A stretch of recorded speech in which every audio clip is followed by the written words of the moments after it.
Chapter 284. Old Mistress Zhou was also shocked by her. When she regained her senses and saw her determined expression, she knew that she had made up her mind. If she didn't listen to her, she might cause more trouble. She had been stubborn since she was young. She could stop her for a while, but not forever. Old Mistress Zhou's heart turned to ashes as she thought about it. Too lazy to change her mind, she covered her face and wiped her tears.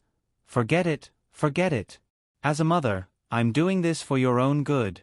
It's not my intention to make you seek death. Let's not talk about this for now. We'll talk about it after the new year. If you still refuse to budge by then, we won't talk about it anymore. Don't make a fuss with me. You're stabbing me in the heart with a knife. Her words made Zhou Jingyi sad again. She couldn't help but call out, "Mother," and lay in her arms. Both mother and daughter cried bitterly. The Zhou family was fine for the time being. In the Shi family, Shi Fengming's illness was improving day by day according to plan. His condition was under control, and after 5 to 6 days, he could barely get out of bed and walk around. Ever since Zhou Jingyi left, he never drank the disgusting medicine again. Xiao Cui brought it over as usual, and he passed it out without anyone noticing. But every time, he would inadvertently think of her. He would think of her quietly standing by the side, watching him drink the medicine with a pair of bright eyes. That woman had become a nightmare that he could not shake off. Thinking about it made his heart sour. Second old Mistress Shi was in high spirits. She would visit him from time to time and couldn't help but introduce suitable ladies to him, describing them as fairies from the 9 heavens. Shi Fengming was absent-minded. How could he be interested? Finally, he couldn't help but say, "Mother, can you stop? You've just divorced, and you're already in a hurry to find a woman. Isn't it a little too fast?" Fast? What's fast? Isn't it better to prepare early than to be flustered when the time comes? Second old Mistress Shi sneered.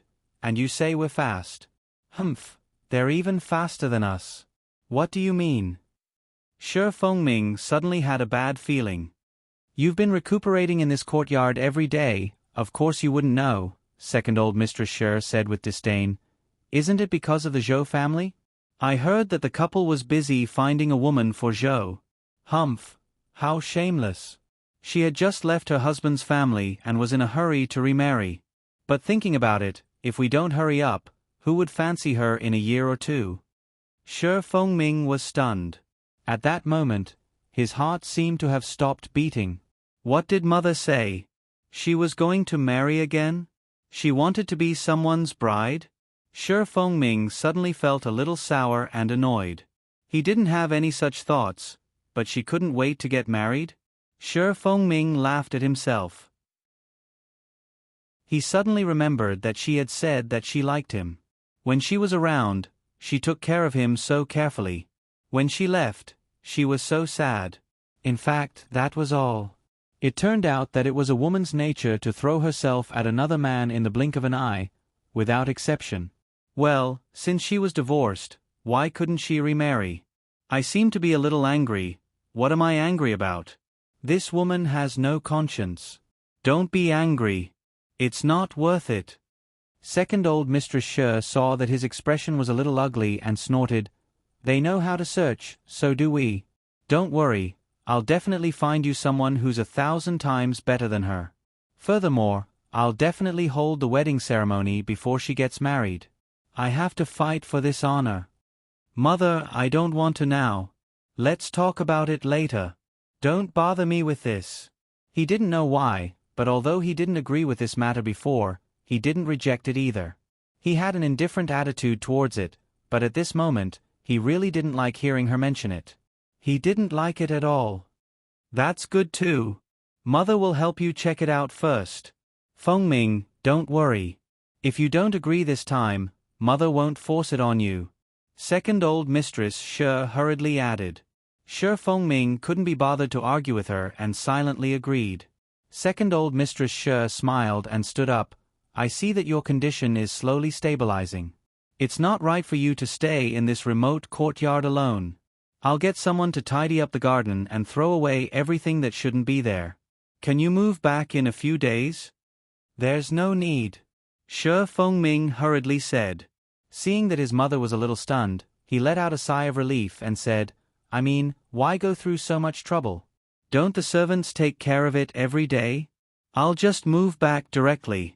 As for the things inside, don't touch them first, I'll take care of them myself. Hee, that's fine too. Second old Mistress Shi didn't mind and smiled, then let's leave it at that for now. Second old Mistress Shi knew very well how much her son hated Zhou Jingyi. She didn't believe that her son would leave her things behind after she left. He must be afraid that he didn't clean it up thoroughly enough, right? Second old Mistress Shi thought so. It was fine if second old Mistress Shi didn't mention this matter. Once she did, Shi Fengming couldn't stay in by Luo Pavilion any longer and was filled with thoughts of returning to Xiu Garden. That afternoon, he moved back to Xiu Garden. Things were the same, but the people were different. It should be said that the things were the same, but the three people who were supposed to be there were missing. Zhou Jingyi left with Su Qing and Su Bai. However, everything here still had traces of her aura and presence. Her favorite magnolia was planted in the courtyard. Her favorite spider plant was placed on the flower rack in front of the moon window. On the Kong bed in the warm room, there was a half-finished needle and thread radish. Inside the needle and thread was an unfinished lotus-colored handkerchief. On the soft couch, there was the embroidered blanket that she used to lie down and cover herself with. The bedroom was decorated according to her preferences. In front of the dressing table, there was a white jade flat box with the rouge and powder she used before. The white jade comb with flowers and birds carved on the spine was even wrapped with her hair that had fallen off. Shi Fengming slowly scanned the room and imagined her life here. Amidst all these beautiful things, she must be lonely, right? His heart suddenly felt a dull pain and was filled with unspeakable guilt. He suddenly remembered what his sister-in-law had said before. She was innocent, yet she had to bear all these things that she shouldn't have to bear. He had always scoffed at that sentence, but now that he thought about it, he felt that it made some sense. He unconsciously reached out and gently picked up the white jade comb. It was made of high-quality white jade, smooth and delicate, warm and unparalleled. Holding it in his hand, he felt a slight coolness. Her jet-black hair was wrapped around it, and the black and white were so distinct. Shi Fengming's other hand gently brushed her hair. It was soft and gentle. It seemed that this was the first time he had touched her hair like this, but it was her hair that had fallen off. Shi Fengming sighed and put the white jade comb down again. He turned and left, standing in the corridor with his hands behind his back, lost in thought. This was his courtyard. In the future, when he married another woman, it would also be that woman's courtyard. What about her? All traces of her would soon be wiped clean. In a few years, other than the servants occasionally mentioning her behind others' backs, no one would remember her. They would remember that this residence once had a mistress like her. This was a matter of course, but as Shi Fengming thought about it, he felt a little scared and unwilling. He didn't want her traces to disappear. Suddenly, he felt that his thoughts were very laughable and boring, but he just had to think this way. Shi Fengming's expression changed unpredictably. He stomped his feet and hurried out of the door in the direction of Ning Garden. Shi Fengju had not returned yet. When Sangwon heard that second young master had come, she unconsciously frowned. Although Zhou Jingyi's matter had nothing to do with her, she was still somewhat dissatisfied with Shi Fengming. So what if she was dissatisfied? No matter how dissatisfied she was, he was still her brother-in-law. Sangwon could only invite him in. Shi Fengming had just asked someone to inform him, but he regretted it in his heart. Seeing that a servant had come out to invite him in, he could only go in. Why isn't Big Brother back yet? Shi Fengming smiled unnaturally. Sangwon smiled and said, It's still a little early. He should be back in about an hour.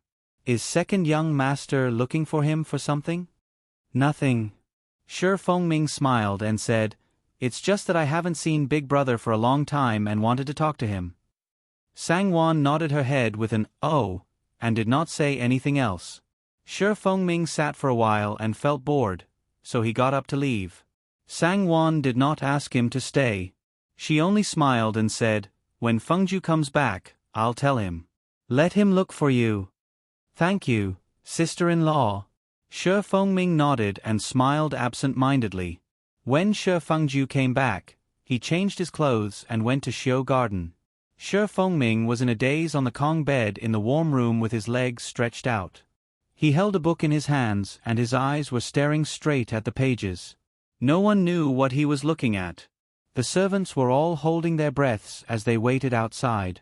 The house and courtyard were completely silent. Second young master had a bad temper, so the servants in Xiu Garden were also very obedient. You've moved back? I thought so. It must have been hard on you to endure being alone there for so long. Shi Fengju came in with a smile. Big brother. Shi Fengming threw the book in his hand and sat up with a smile. Big brother, please have a seat. Why did you look for me today? Shi Fengju smiled and sat down. Shi Fengming hesitated for a moment and shook his head with a smile. Nothing much. I was just bored and wanted to talk to Big Brother. I forgot that Big Brother is a very busy person. He said with a hint of self-mockery. Shi Fengju smiled and said, I think you've gotten sick from being too idle. When second uncle and second aunt get married for you, don't be so muddle-headed. Come with me to the shop. When Shi Fengming heard him say this, his face fell. He turned his head and said, Why do you all always want me to get married? I won't. It'll be troublesome if I do. I'm fine like this now. I'm relaxed and carefree. Shi Fengming thought that his words were natural and unrestrained, but Shi Fengju could clearly hear the resentment and jealousy in his tone. Shi Fengju could not help but roll his eyes at him and thought to himself, You're just pretending all you want. Shi Fengju said in astonishment, What are you saying? How old are you? How can you say such things in a fit of pique? It's fine if you complain to me, but if you have the ability, go to second uncle and second aunt and tell them. Second aunt will definitely make a big fuss. Big brother, you mustn't say anything in front of my mother. Shi Fengming immediately became anxious. His mother had been happily nagging him about marriage these past few days. She nagged him so much that he was annoyed. If she knew about this, then she really didn't need to live anymore. Chapter 285. I'm not that bored. Is it good to make a mess in the house? Shi Fengju smiled and said, You've finally divorced. You should be happy now that you've won, right? Why do I see that you still look so glum? Is it because you lack someone to serve you? You can choose any of the servants in the residence. If you still don't like them, you can ask the middleman to bring a better one. It's just a matter of spending a little money. Forget it. Shi Fengming shook his head and said listlessly, I'm not in the mood for that now. Let's talk about it after I get married. Actually, it's just like that. This time, I'll marry an honest and well-behaved one. It's best if she doesn't talk too much. I'll just make do with it. Shi Fengju stared at him silently and said, What's wrong with you? Previously, you've been hoping for sister-in-law to leave. You even pretended to be terminally ill. Now that you've fulfilled your wish, you look like you've suffered a blow. Who provoked you? Shi Fengming didn't answer. Shi Fengju said, I can't bear to part with sister-in-law. Who said so? Shi Fengming was like a cat whose tail had been stepped on. He almost jumped up and immediately retorted. I was wrong. I thought so too. Shi Fengju smiled and nodded.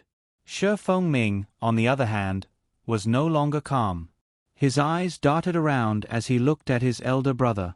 After looking at him for a long time, he saw that his elder brother did not react and did not ask him anything. He mumbled, I, Shi Fengming, am not at the stage where I would belittle myself.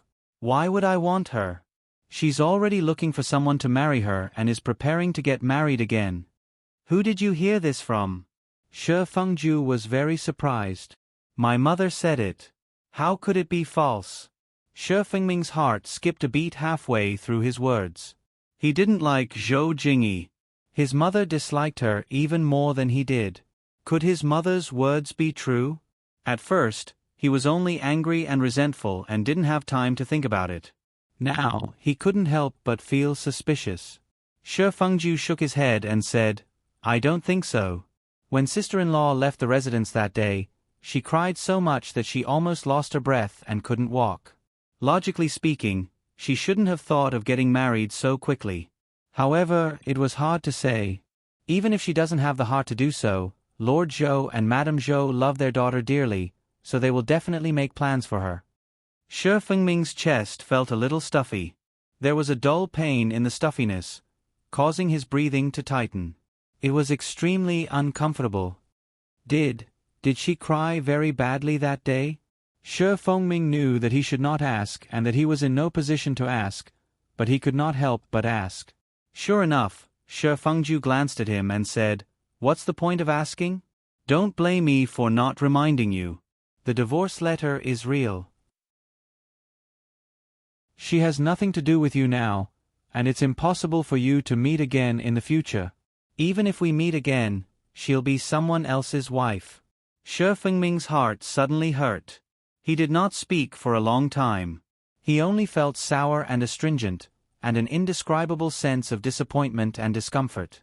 Actually, she really didn't hate her that much. She was the one who had always treated her as an enemy and didn't like her. Well, if there's nothing else, I'm going back. Shi Fengju saw how stubborn he was and didn't want to continue arguing with him. Just let him torment himself. In any case, the matter had already reached this point. There was no point in saying more. Shi Fengming heard that there seemed to be a hint of impatience in his tone, and his heart felt slightly sour. He humphed and said, Big Brother is in a hurry to go back and have a meal with sister-in-law? When did Big Brother become so inseparable from sister-in-law? Shi Fengju said, Otherwise, what am I doing here? Shi Fengming said, Big Brother, stay and have a meal with me tonight.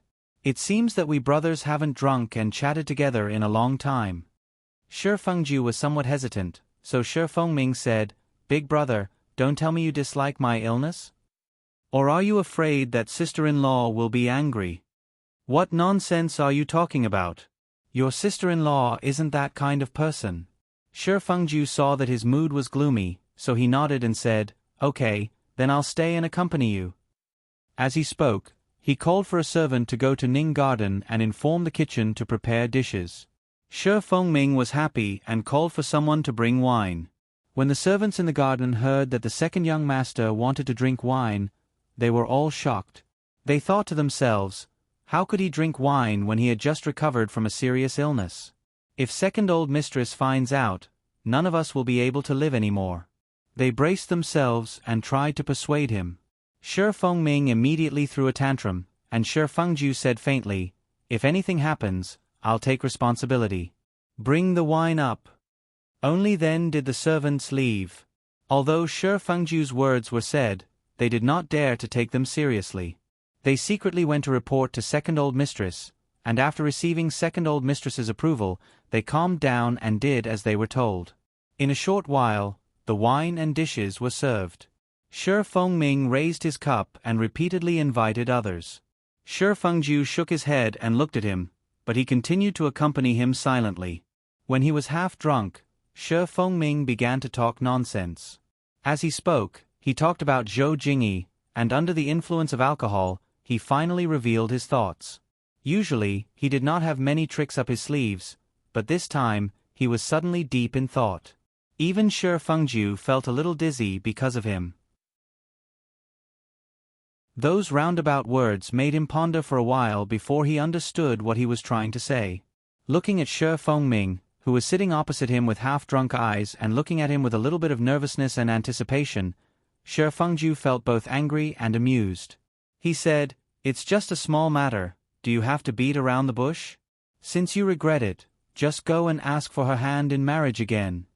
Shi Fengming had asked him to expose the thoughts hidden under the layer of gauze in his heart. For a moment, he didn't care about being embarrassed and said, But my father-in-law, mother-in-law, and brother-in-law hate me so much. They won't agree.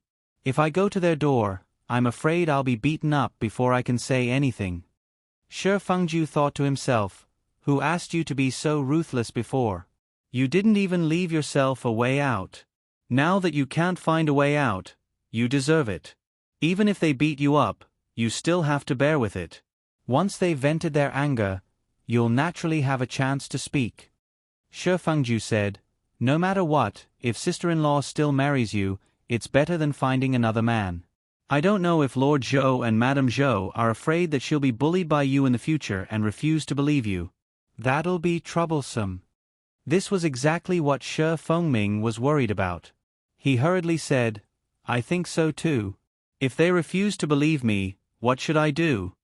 Shi Fengju sighed and said, there's no other way. You can only perform well and let them see your sincerity. And sister-in-law, if she's willing to come back with you, I'm sure Lord Zhou and Madame Zhou won't be able to persuade their daughter. Shi Fengming thought about it and felt that it made sense. He said, as long as I see Jingyi first, everything will be easy to talk about, right? My father-in-law and mother-in-law have always doted on her. Her words are much more effective than mine. Nonsense. Shi Fengju was so angry that he laughed. He said, don't even think about seeing sister-in-law before you go and ask for forgiveness. Do you think you can enter the Zhou family's inner residence as you wish? Are you the one who does things like climbing walls? If the Zhou family finds out, it's not impossible for them to beat you up and sue the authorities. At that time, things will only get worse. You're the one who made this mess. If you want to redeem yourself, you'll definitely have to suffer. Don't think too much. Shi Fengming thought about it and suddenly felt depressed. Big Brother was right. How could the walls of the Zhou family's inner residence be so easy to climb? Moreover, if Jingyi didn't pay any attention to him and instead screamed, things would be even worse. Big Brother, why don't you accompany me to the Zhou family? Is that okay? Shi Fengming looked at Shi Fengju pitifully. Big Brother, I don't dare to go alone. His brother-in-law would definitely beat him up. Last time, Jingyi helped him stop him. This time, he went to express his goodwill. Of course, he couldn't fight with him. He couldn't even hide. What if he didn't know how to stop when he started fighting? Thinking of his brother-in-law, Shi Fengming felt his scalp go numb. With his big brother around, he could at least persuade him from the side. You really? Shi Fengju didn't know what to say. Since the words had already left his mouth, Shi Fengming didn't care about being embarrassed anymore. He smiled obsequiously and said, Big Brother, please help me. Can you bear to see me get beaten up? Shi Fengju looked at him suspiciously and said, what else happened that I don't know about? How can you be so sure that the Zhou family will beat you up? Lord Zhou and young Master Zhou are gentle and refined. Although Madame Zhou is a bit shrewish, she won't beat people up. Why do you think so? Shi Fengming knew that he couldn't hide anything from his big brother in front of him. He lowered his head to avoid his gaze and could only mumble about what happened that day in Bai Luo Pavilion. Shi Fengju frowned and reprimanded, I really don't know what to say about you. Why do you keep doing these unreliable things? You're so happy just because you're angry. Don't you think about the consequences? Shi Fengming hurriedly apologized with a good temper. Shi Fengju's eyes suddenly brightened. He stared at him and said seriously, I think you should calm down first and think about it for a few days. After you've thought it through, you can decide whether to go to the Zhou family or not. Big Brother, don't interrupt. Who knows if you're just being impulsive again? Shi Fengju said unhappily, if you go back to your old ways after you bring sister-in-law back and cause trouble in the future, even I won't have the face to see the Zhou family anymore. Think about it again. Big Brother, I'm serious. I'm really serious. How could Shi Fengming wait? He hurriedly said, I promise you that if Jingyi comes back with me, I won't let her down again. If I wait any longer and she really decides to marry someone else, what should I do? Isn't that, Shi Fengju said, if that's the case, then I can only say that you're not fated to be with her. You should give up. Besides, if she really wants to marry someone else, do you think the Zhou family will care about you even if you go now? Think about it carefully. I'll send someone to inquire about this matter. Maybe it's just a misunderstanding. Shi Fengming wanted to say more, but Shi Fengju said bluntly, Why are you in such a hurry? What did you do before? His words made him unable to say anything else. He could only sullenly do as he was told. Shi Fengming waited for 3 days like a cat scratching at his heart. He couldn't wait any longer and ran to Ning Garden to stop Shi Fengju. Shi Fengju saw that he was indeed anxious and could only agree to go to the Zhou family tomorrow. Shi Fengming was relieved. He grinned and hurriedly asked if Zhou Jingyi's remarriage was true.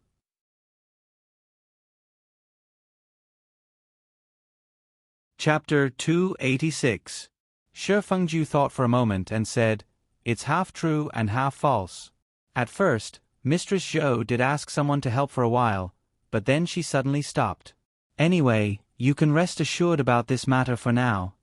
Shi Fengming was stunned and sighed. "I know why.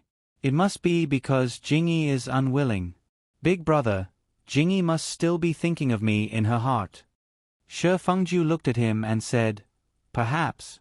I'm afraid that Lord Zhou and Mistress Zhou will be very angry because of this. I'm afraid you'll have to suffer more tomorrow. Be mentally prepared." Shi Fengju patted his shoulder as he spoke. Shi Fengming stiffened and his face turned pale. He was very dissatisfied and thought to himself, "You should be mentally prepared too. Cousin Gu is still in our residence eyeing us covetously." The next day, the two brothers rode their horses and rushed to Zhou residence with 3 or 4 of their trusted servants. When they arrived at the entrance, Shi Fengming, who had been nervous all the way, almost lost his balance. He looked at Shi Fengju for help, but Shi Fengju smiled faintly and calmly. Shi Fengming gritted his teeth and could only go forward and knock on the door. The gatekeeper did not recognize him. He sized him up and asked politely with a smile, "May I ask who young master is? What business do you have in our residence?" Shi Fengming coughed and said, "The Shi family of Qingzhou requests an audience." "Is your lord in?" "Qingzhou's Shi family?" This gatekeeper was quite clever. He was startled for a moment before his eyes suddenly lit up. He said, You are our young Mrs. Son-in-law." Shi Fengming's words were vague. He said that he wanted to see Lord Zhou because he knew that Lord Zhou was easy to talk to. Who knew that this gatekeeper would be so clever and immediately pointed out his identity? Of course, he could not hide it and could only say, "Yes, quickly go and report." "You, please wait a moment." The gatekeeper was very surprised and quickly ran back to report. Coincidentally, Lord Zhou and his son were both not in today, so only Mistress Zhou was in charge. When Mistress Zhou heard that someone from the Shi family had come, the anger in her heart surged. She carefully asked about the appearance of the person who came and found that he did not look like a servant. She thought to herself, who would have thought that Shi Fengming would be so bold as to come knocking on her door? He thought that Shi Fengju's visit was most likely related to his family's business with the Shi family, so he nodded and invited him in. When Fengming and Shi Fengju appeared in front of her, Madame Zhou was stunned. Her face immediately darkened. She pointed at Shi Fengming and shouted, "Why did you let this person in? Men, throw him out. Get a rag and wipe the floor." "Mother-in-law." Shi Fengming panicked. "Shut up." Old Mistress Zhou shouted and sneered. "Second young Master Shi, who are you calling mother-in-law? Our Zhou family has nothing to do with you. Who is your mother-in-law? The Zhou family doesn't welcome you. Get out. Otherwise, don't blame me for not giving you face." Madame Zhou thought about how her daughter had been stripping herself of all her adornments, wearing plain clothes and no longer touched meat or fish in her meals. It was obvious that she had sworn to become a monk. Her heart ached and she felt helpless. Ri Zhong felt uneasy. When he saw Shi Fengming, his eyes were about to spit fire. "Young Master Shi, my master and my son are out. If you have anything to say, I'll tell them to look for you. Forgive me for not being able to entertain you. Young Master Shi, please go back." Madame Zhou was quite lively with Shi Fengju. She turned to Shi Fengming and said fiercely, "Why aren't you getting out? Why are you still standing here?" "Humph, don't think that I don't dare to hit you." Madame Zhou, actually, I'm here with my second brother to apologize to Madame Zhou and Master Zhou. There's no other reason. On account of my second brother's sincerity, Madame Zhou, why don't you let him finish his words? Shi Fengju hurriedly said with a smile. Madame Zhou sneered and raised her hand to stop him. Young Master Shi, we can't accept your words. The past is the past, and our families have nothing to do with each other. What's there to apologize for? Hurry up and leave. If you don't leave, don't blame me for being impolite. When the time comes and things get ugly, you asked for it. Don't blame me. Mother-in-law. Shi Fengming took 2 steps forward and knelt down in front of Madame Zhou. It was my fault for causing Jingyi to be wronged. Mother-in-law, please forgive me. A soft gasp could be heard in the hall. Madame Zhou was also stunned. Shi Fengming had always disliked their family and their daughter. It was normal for him to be sarcastic and not say a word with a cold face. He actually knelt down in front of her? Madame Zhou tilted her head to look at the nanny beside her and sneered. Is there something wrong with my eyes and ears? Why did I see the second young master of the Shi family kneeling in front of me and calling me mother-in-law and mother-in-law?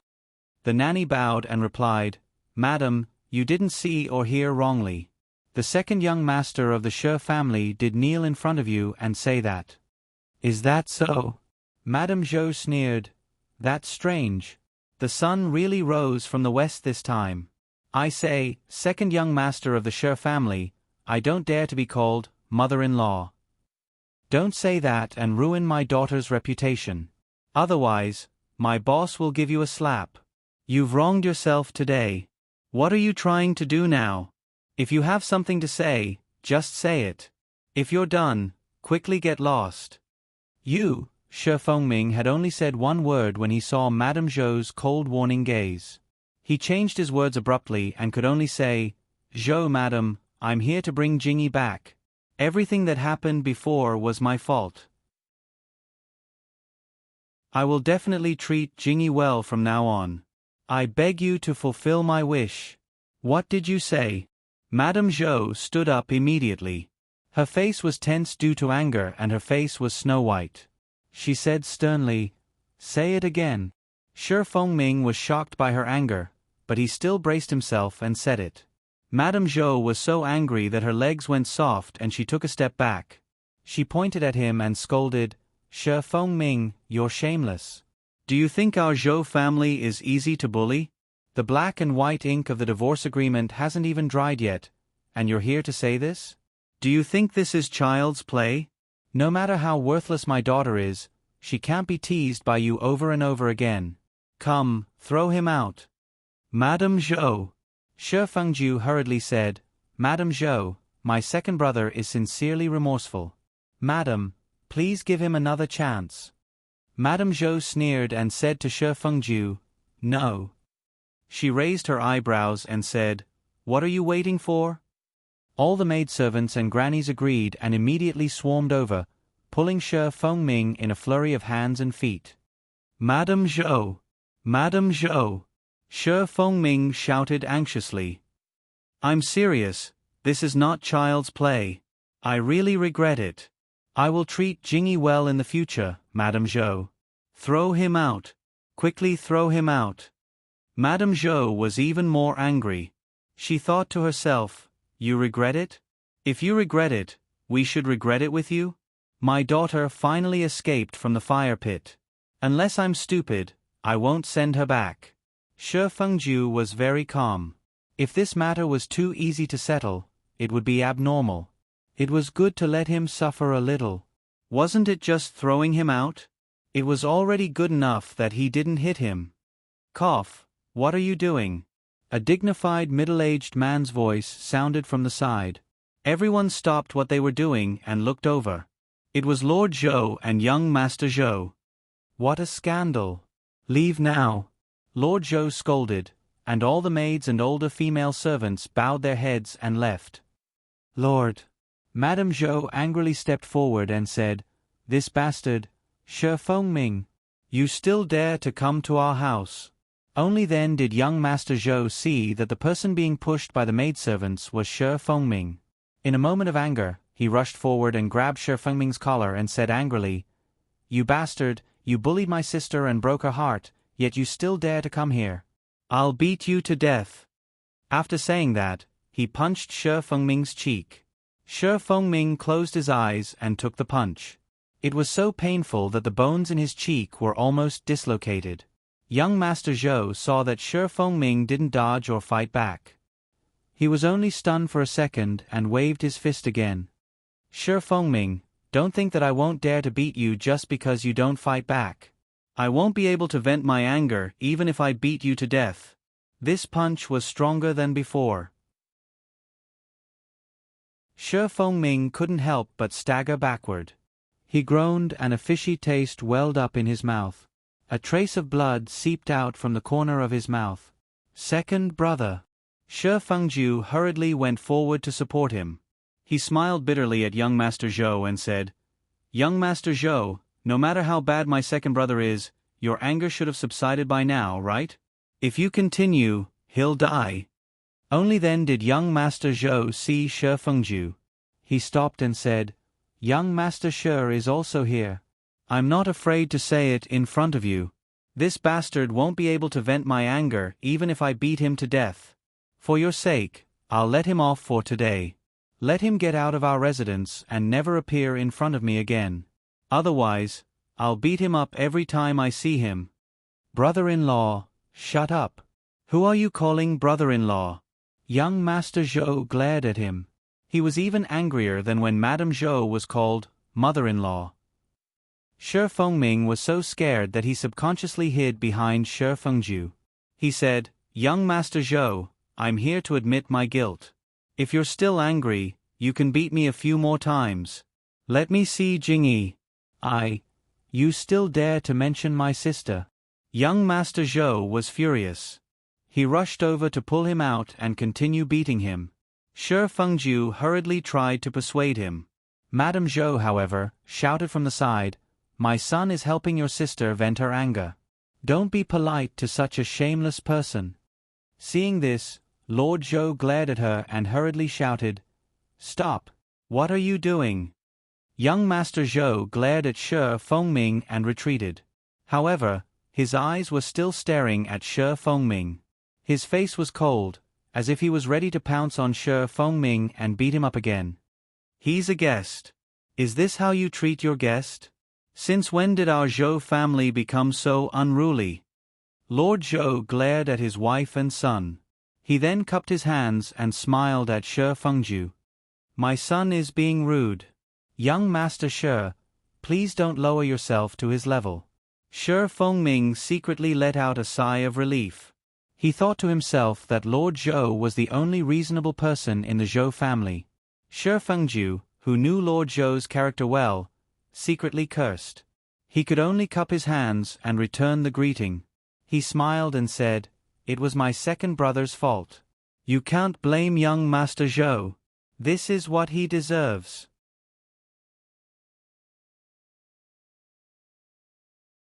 Chapter 287.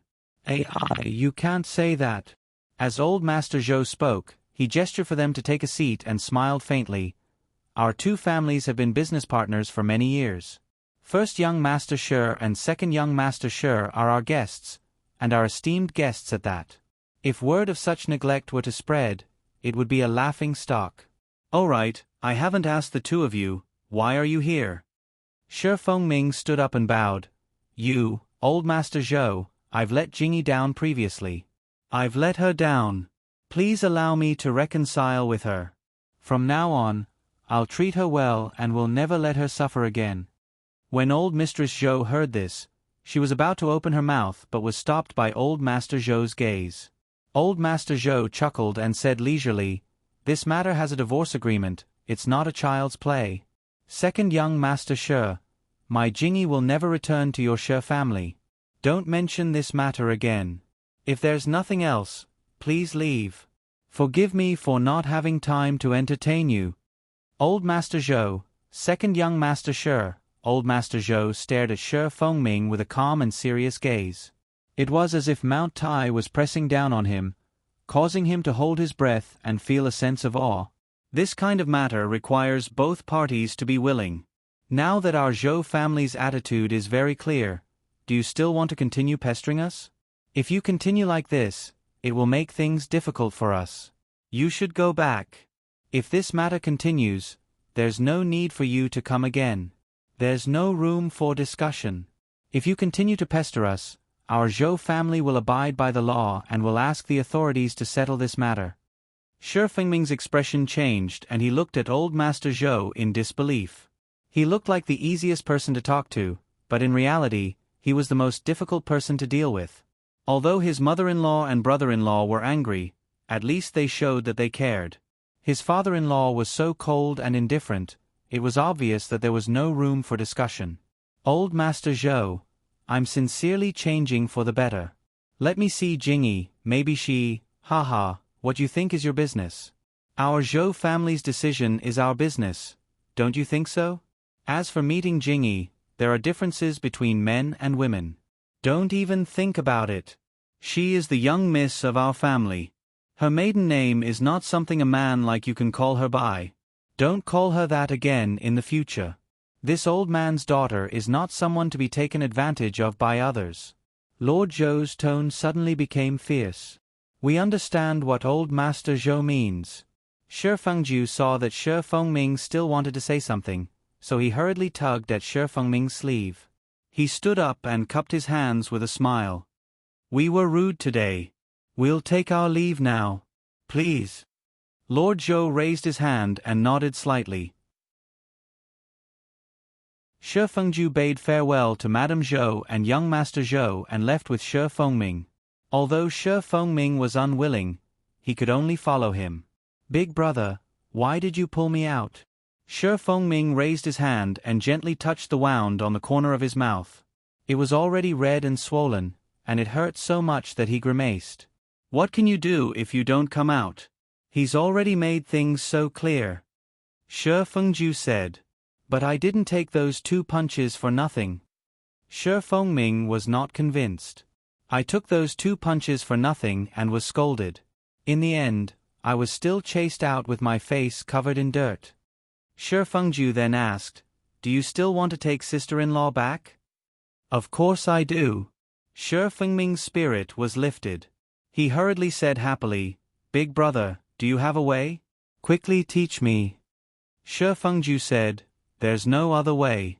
You just have to make a few more trips. Shi Fengming was stunned. He said, but my father-in-law said that if I continue to pester her, he'll report it to the authorities. You even believe that? Shi Fengju said unhappily, that's what he said. It depends on whether you're sincere or not. You really won't pester her just because he said not to? Shi Fengming was momentarily confused. After a while he said, Big brother, do you mean that we'll visit her again tomorrow?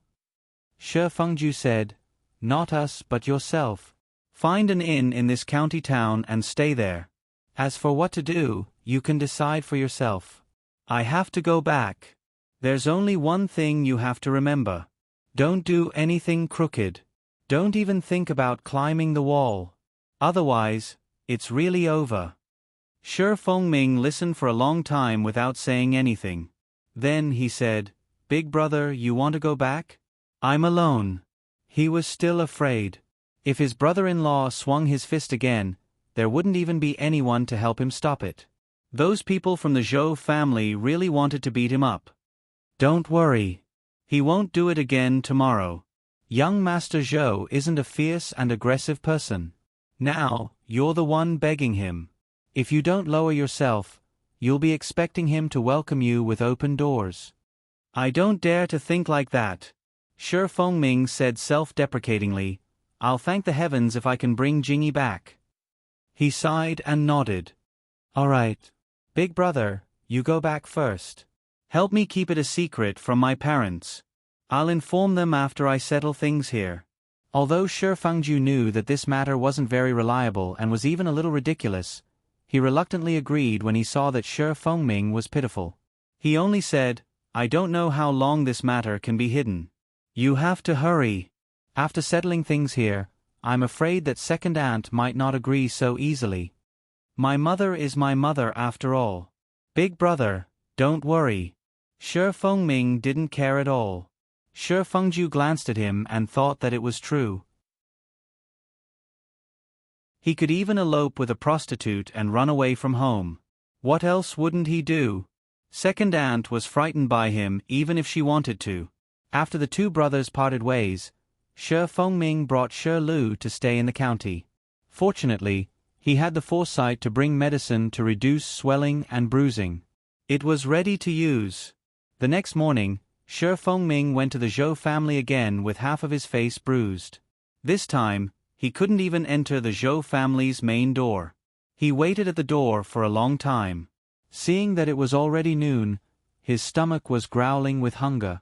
He had no choice but to go back to eat. In the afternoon, he recuperated in the inn. On the morning of the third day, he went again. As usual, he was rejected at the door. This time, he came prepared. In the afternoon, he took out 2 sesame seed cakes and ate them at the door. He continued to act as the Zhou family's doorman, causing the passers-by to take a few more glances at him. Fortunately, he still knew how to save some face for his family and also for the Zhou family. He wore an ordinary long gown made of coarse cloth, and his hair was only tied up with a ribbon, without any jade or gold hairpin. At first glance, he looked like a down-and-out relative who had come to seek shelter but had no connections. Otherwise, there would be more people looking at him. If someone recognized his identity, it would be a lively scene. Although the Zhou family had closed the door on him for the past 2 days, Old Master Zhou and his wife were naturally aware of his every move outside. Today, someone reported that second young Master Shi was waiting at the door and didn't leave. He brought sesame seed cakes to eat. Old Master Zhou couldn't help but laugh out loud. He scolded with a smile, "This bastard seems to be sincere." "Umph. I don't believe it," Old Mistress Zhou said unhappily. "We just got divorced and he changed so drastically in the blink of an eye. No matter how I look at it, it's strange. Old Master, why are you still bothering with him? Get someone to chase him away. Don't let the passers-by see him. It'll also make people feel vexed. The Shi family is really ruthless. As the young master of a big family, how could he do such a thing? Pui." Old Master Zhou heard her and laughed. "This shows that your daughter is outstanding. Isn't it good to make him change his mind? Sigh, old mistress, if he really changed, wouldn't it be good to treat Xiaoyi well in the future? If Xiaoyi doesn't want to marry again, she might still miss him. Are you really going to stop her and let her live the rest of her life in solitude?" Old Mistress Zhou thought about it and couldn't help but cry. She said, "How could I have the heart to do that? That child has been obedient since she was young. Ever since she could talk and walk, she would stick to me and act coquettishly. We mother and daughter are so close. I love her dearly and only wish for her well. I thought that the Shi family was a good marriage, but who knew that it would ruin her life? But she's so stubborn. Look at her these days. I've been angry and furious, but I just can't do anything to her. Do I feel good in my heart for a while? But it wasn't easy for me to leave that damned place. If I go back, what if there's a next time? Do you really want me to kill myself in front of the Shi family's house?" Old Master Zhou couldn't help but sigh. His son had been learning to manage the business from him since he was young. Only his daughter stayed by his wife's side. In terms of closeness, he couldn't compare. He could also understand how sad his wife was when she saw that her daughter wasn't living well, but, why don't we test him again? If he really changes, then we'll fulfill his wish. What do you think, old mistress? Old Mistress Zhou snorted. This matter isn't up to him to decide. We have to ask for my daughter's opinion. Old Master Zhou smiled and nodded. Of course. If my daughter isn't willing, of course we can't agree. He thought to himself, your daughter's thoughts are all written on her face. There's no need to ask. Old Mistress Zhou didn't say anything else. On the third day, the Zhou family's door finally opened. The person who walked out was young Master Zhou. Young Master Zhou hated Shi Fengming from the bottom of his heart. He was just a second-generation heir, yet he dared to despise his younger sister. Moreover, He was a scoundrel. For the past 2 days, he had been blocking the main door. His father didn't allow him to chase him away or beat him up. Everyone in the residence, including him, could only enter and exit from the back door. He had been holding back his anger for a long time. Now that he opened the main door under his father's orders, the anger in his heart was still burning. Shi Fengming's eyes lit up when he saw him. He suddenly felt a sense of accomplishment, as if the clouds had parted to see the moon. He quickly came over and smiled. Eldest, young Master Zhou. Umph. Young Master Zhou's expression was even uglier than old Mistress Zhou's. He glared at him hatefully and scolded, "What are you doing here? Can't you read? This is our Zhou family's residence, not your Shi family's. Hurry up and go back to Qingzhou. Don't make a fool of yourself here." Shi Fengming didn't dare to expect anything good from him. Although he felt a little embarrassed, he didn't get angry or leave in a huff. He simply smiled shamelessly and said, "Young Master Zhou, I'm here to seek an audience with old Master Zhou and old Mistress Zhou. I'm here to seek their forgiveness and ask them to help me and Jingyi. Oh, and young Master Zhou, I also seek your forgiveness." Young Master Zhou sneered, "Did you take the wrong medicine? Or have you changed your heart? My younger sister is an evil woman, a vicious woman. Shouldn't you be raising your cup to celebrate her leaving your family? You actually came here."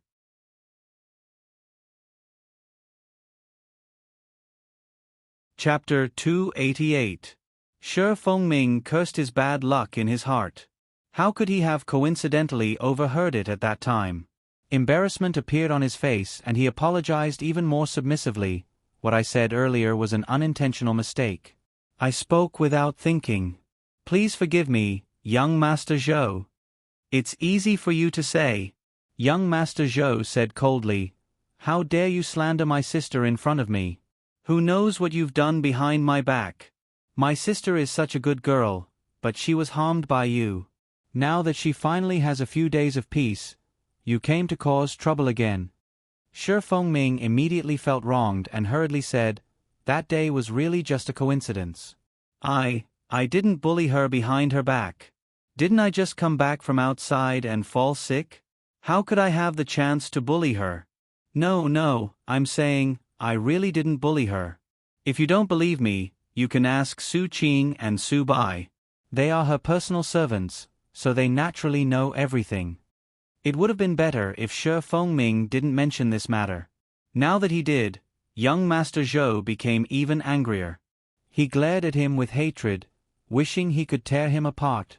His sister had just gotten married and was abandoned by him for 2 years. He still had the nerve to say this.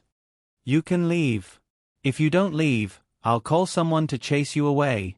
Young Master Zhou couldn't swallow this anger. He immediately changed his father's words and decided to chase him away. Shi Fengming was anxious and hurriedly said, "If you're still angry, just hit me a few more times. I really want to bring Jingyi back. Young Master Zhou, no matter how wrong I was in the past, it's all in the past. I will definitely treat Jingyi well in the future. I won't go back until I bring Jingyi back." "You."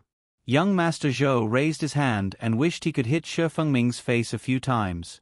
Seeing the bruises on his face, he tightly clenched his fist and could only put it down bitterly. Shi Fengming was already prepared to be beaten. Seeing his fist raised and put down, he secretly sighed in relief. Seeing that he was still angry and unwilling to let go, he thought to himself, "Forget it. Anyway, I've already come to this point. It's quite embarrassing for me to stay at the door every day and let the passers-by roll their eyes. Today I finally saw her, so I can't let her go in vain." In any case, he no longer had any image in the eyes of the Zhou clan, so he didn't care if he refreshed their bottom line again. Shi Fengming made up his mind and went forward to kneel in front of young Master Zhou. He pulled on his lapel and said, "Young Master Zhou, brother-in-law, please be merciful and do good. I only want Jingyi as my wife in this lifetime. Give her back to me. I know she still misses me in her heart. Why do you have to separate us? You let go of me." Young Master Zhou did not expect that he would make such a move. He was caught unprepared and tried to break free in a flurry. When Shi Fengming saw that his cold and vicious brother-in-law's face actually showed a flustered and helpless expression, he suddenly felt a sense of relief in his heart. How could he be willing to let go? She was even more shameless, her hands tightly hugging his thighs, her mouth begging endlessly. Young Master Zhou was annoyed, amused, and helpless at the same time. There was nothing he could do about it. He stomped his foot and scolded, "If what you said is true, then it's our fault. You bastard, which part of you looks like a decent person? I don't know what kind of eyes that little sister of mine has for you. Get up. If you continue like this, I'm really going to call someone to beat you up." Brother-in-law. Shut up. Let go. Young Master Zhou. How could Shi Fengming be willing to let go? Young Master Zhou was helpless. He sneered and said, "My father is waiting in the residence. It's up to you whether you want to go or not." Shi Fengming's eyes lit up. In surprise, he subconsciously loosened his grip. Young Master Zhou retracted his leg and took a few steps back. He said coldly, "Come in with me." "Okay." Shi Fengming smiled. Under the disdainful gaze of young Master Zhou's manservant, he got up from the ground. He brushed the hem of his robe that was stained with some mud and hurriedly followed young Master Zhou in. After walking for a while, they arrived at a courtyard. Young Master Zhou stopped in his tracks. With his back facing Shi Fengming, he said coldly, "I don't know if my father is free right now. You can wait here." "Okay, then I'll wait." Shi Fengming's scalp was a little numb. His heart was a little anxious. He knew that his father-in-law would not let him off so easily. Young Master Zhou was thinking about his father's instructions. If he wants to wait, then bring him in to wait. Otherwise, he'll bring shame to our Zhou family by staying at the door. Young Master Zhou continued to walk away. Shi Fengming could only stand there. The people in the residence came and went. They could not help but take a few glances at him. Shi Fengming was helpless. He could only brace himself and endure. He secretly mocked himself in his heart. As the son-in-law of the Zhou family, he had completely lost all his face. It would be better if he did not come in the future. It was too embarrassing. Shi Fengming waited until night fell. There were even more servants coming and going. However, not a single one stopped by his side to greet him. The masters of the Zhou family had completely forgotten about him. His stomach was growling from hunger. His legs and waist were sore, but he still had to endure it. "Old master, if he continues to stand like this, he'll be tormented. I think we should just forget about it." On the contrary, it was old Mistress Zhou who could not hold herself back and said, "Soft-hearted." Old Master Zhou said, "Don't worry. If he can't even endure this bit of hardship, how can he be considered sincere? Let's leave him hanging first. We'll talk about it tomorrow." Old Mistress Zhou moved her lips and closed them. Old Master Zhou instructed someone to bring him to the guest room when night fell. After thinking for a while, he said, "When the time comes, let the maidservant by young Mistress' side know something." The servant was stunned. He secretly glanced at old Mistress Zhou. Seeing that she did not object, he bowed and left. "Ai." Old Mistress Zhou let out a long sigh. Her heart was filled with both joy and worry. As a mother, she naturally did not wish for her daughter to live a miserable life. However, letting her follow that bastard back to the Shi family, was it really good for her? "I think this brat has some sincerity this time. Don't worry too much. If he returns to his old ways in the future, if we can get our daughter back once, there will naturally be a second time." Old Master Zhou sighed and said. Old Mistress Zhou nodded. "Old Master is right. In any case, I won't watch my daughter suffer." The night was shrouded and the sky was completely dark. Not far away, there were two sparse yellow lights. There was no moon and the stars were not bright. Everything around was immersed in the darkness of the night. When the wind blew, the shadows flickered and swayed. This was in someone else's residence. Although it was not to the extent of being afraid, it still felt desolate and cold for no reason. What was worse was that his entire body was sore and his stomach was rumbling with hunger. Shi Fengming bent down and rubbed his sore calves. He wished he could sit on the ground, but after thinking about it, he did not dare to. He regretted in his heart. He regretted following young Master Zhou into the residence. If he waited outside the residence at this time, at least he could buy something to eat when he was hungry and sit on the ground when he was tired, right? Here it was really, his eyes lit up. It was an old woman standing in front of him with a lantern. Shi Fengming's spirit was lifted and he hurriedly smiled at her kindly. The old woman's eyes did not look at him. She lowered her head and bowed slightly, saying, "It's already late today. Old Master said that he would see young Master again tomorrow. Young Master, please follow me to the guest room for the night." Shi Fengming opened his mouth. He really wanted to ask if there was anything to eat, but in the end, he did not dare to ask. He nodded and raised his hand, saying, "I'll have to trouble Mama to lead the way." The old woman did not waste time talking nonsense with him. She nodded and led the way. After a while, she led him to a room. She looked inside and said, "This is the place. The water to wash your face has already been prepared. Young Master, rest early. Don't wander around the residence." "Thank you." Shi Fengming agreed sullenly. He pushed the door and entered with a glimmer of hope. He scanned his surroundings and was disappointed. There was really no food, not even tea. There was only a basin of steaming hot water to wash his face with a towel. Shi Fengming laughed at himself. Big Brother said that he was begging for help now, so he had to show his sincerity and attitude. So, if there was no food, then there was no food. This was also a test. He would not die from hunger for half a day and a night. However, his stomach was really hungry. It was better to quickly wash his face and go to bed. When Su Qing heard the news, she was hesitant about whether she should tell her young miss. She knew her young miss's thoughts the best.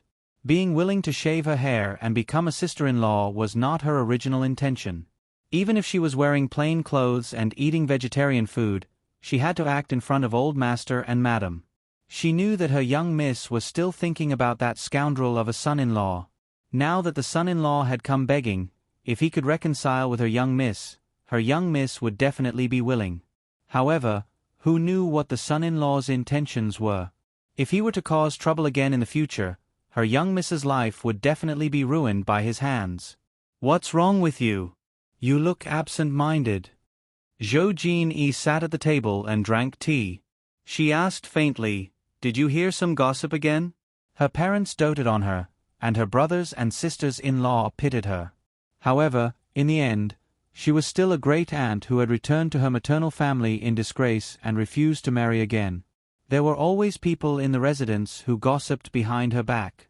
If they were not making malicious guesses, they would make up jokes to make fun of her. Su Qing and Su Bai had unintentionally heard about it 2 or 3 times before and were so angry that they quarreled with them. They came back to complain tearfully to her, but she suppressed it and did not allow it to reach her parents, brothers, and sisters-in-law's ears. To her, she didn't care about gossip and gossips for a long time. It was just a passing cloud. No, it couldn't even be called a passing cloud. Su Qing clenched her teeth and knelt down in front of her.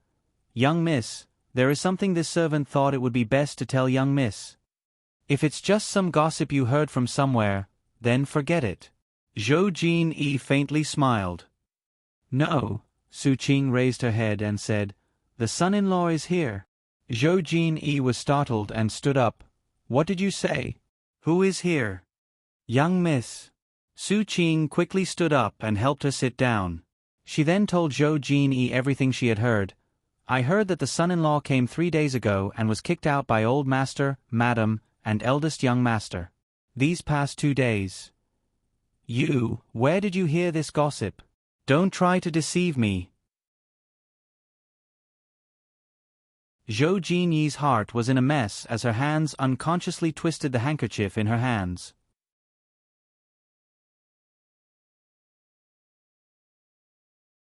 Chapter 289. He's here? Apologizing to her parents? Wanting to take her back? He said he regretted it. Zhou Jin couldn't help but raise her hand to support her forehead. She suddenly felt that her heart was beating very fast and her body was weak. Young miss, I heard that young master stood in the courtyard for half a day waiting for old master and madam to summon him. Old master and madam didn't see him and then directly asked someone to lead him to the guest room to rest. Young master didn't eat anything for half a day and didn't even take a sip of tea. Su Qing said softly. Zhou Jin laughed and said, that can't be right. With his temper, how could he bear it if that was the case? I'm afraid he would have already quarreled with my parents. Even if he didn't, he would have already left in a huff. If he wanted to leave, who would dare to stop him? It's true, it's from madam's maid. Su Qing said, 3 days ago, young master hit young master. Young master didn't fight back and only asked old master and madam to allow him to see you. But how could old master and madam agree? Big brother hit him again. Zhou Jin was even more shocked and couldn't help but feel a little distressed. She couldn't help but look at Su Qing. So many things have happened and we don't know anything about it? Su Qing lowered her head and didn't dare to make a sound. Zhou Jin thought about it for a while and understood a little. If her parents wanted to hide something from her, wouldn't it be a piece of cake? And now that Su Qing could hear the news, did it mean that Zhou Jin's heart skipped a beat and her face became slightly hot. That man that she loved and hated, she didn't expect him to come to her door. He must be sincere at this moment, but she didn't know how long this sincerity would last. Thinking about how he treated her before, it was impossible to say that she didn't have any resentment or grievance in her heart. Since father and mother have arranged it this way, we'll just listen and forget about it. All right, get some water, I want to wash my face. Let's rest. Zhou Jin said as she pushed the teacup gently. Young miss. Su Qing was a little surprised and quickly asked, young master. Don't worry about him. Zhou Jin said again with a faint displeasure in her voice. Yes. Su Qing respectfully complied and went to ask the maidservant for hot water and towels. After helping Zhou Jing wash up, the master and servant went to sleep. This night was destined to be a sleepless night for both of them. However, one of them was so hungry that her stomach was burning with fire, and the other was alternating between joy and sadness, and was unable to fall asleep due to confusion. Finally, the sky began to brighten. The long night was finally over. Both of them heaved a sigh of relief at the same time. Zhou Jing woke up early in the morning. Su Qing was still sleepy when she was woken up by her. She asked in a daze, Miss, why are you up so early today? However, Zhou Jing's glare startled her out of her sleepiness and she quickly replied, This servant will help young miss get dressed. Once she was done packing, Zhou Jing left the house and walked towards the garden. Before she knew it, she had reached the area near the guest room. At this time, Su Qing finally understood. The young miss's heart was still thinking about the young master, but she was unwilling to admit it. When had Shi Fengming ever tasted hunger since he was young? Seeing that the sky was bright, he hurriedly got up. Thinking that it was still early, he thought it would be good to sneak some food into the kitchen. If he waited for another day with an empty stomach, he would definitely lose half his life. Shi Fengming had just left the room when he saw a familiar figure among the hibiscus flowers not far away. She was dressed in lilac clothes and had her hair combed. There were only 2 or 3 jade hairpins and silver hairpins on her hair. Her entire body was simple and clean. Standing among the flowers, her figure appeared even more delicate. Who else could it be but his second young mistress? Shi Fengming was overjoyed and hurriedly walked towards her. Zhou Jing turned around and looked up. She also saw him. Their eyes met and he smiled at her. Zhou Jing's heart ached and she turned around to leave. Jingyi. Shi Fengming was anxious. He rushed forward and grabbed her arm. Jingyi, I finally see you. Zhou Jing's body stiffened, but she still did not turn around. After a while she said, Why are you here? Shi Fengming glanced at Su Qing. Su Qing curtsied and silently retreated. Shi Fengming held her slightly cold hand instead. Jingyi, come back with me, okay? We can start over. Zhou Jingyi finally looked up at him and gently retracted her hand. Why? It wasn't easy for you to get rid of me.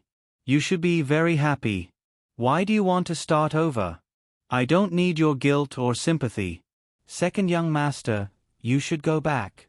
My parents and brother don't welcome you. Why do you have to suffer here? Shi Fengming smiled bitterly. Jingyi, I regret it. Can't you really forgive me?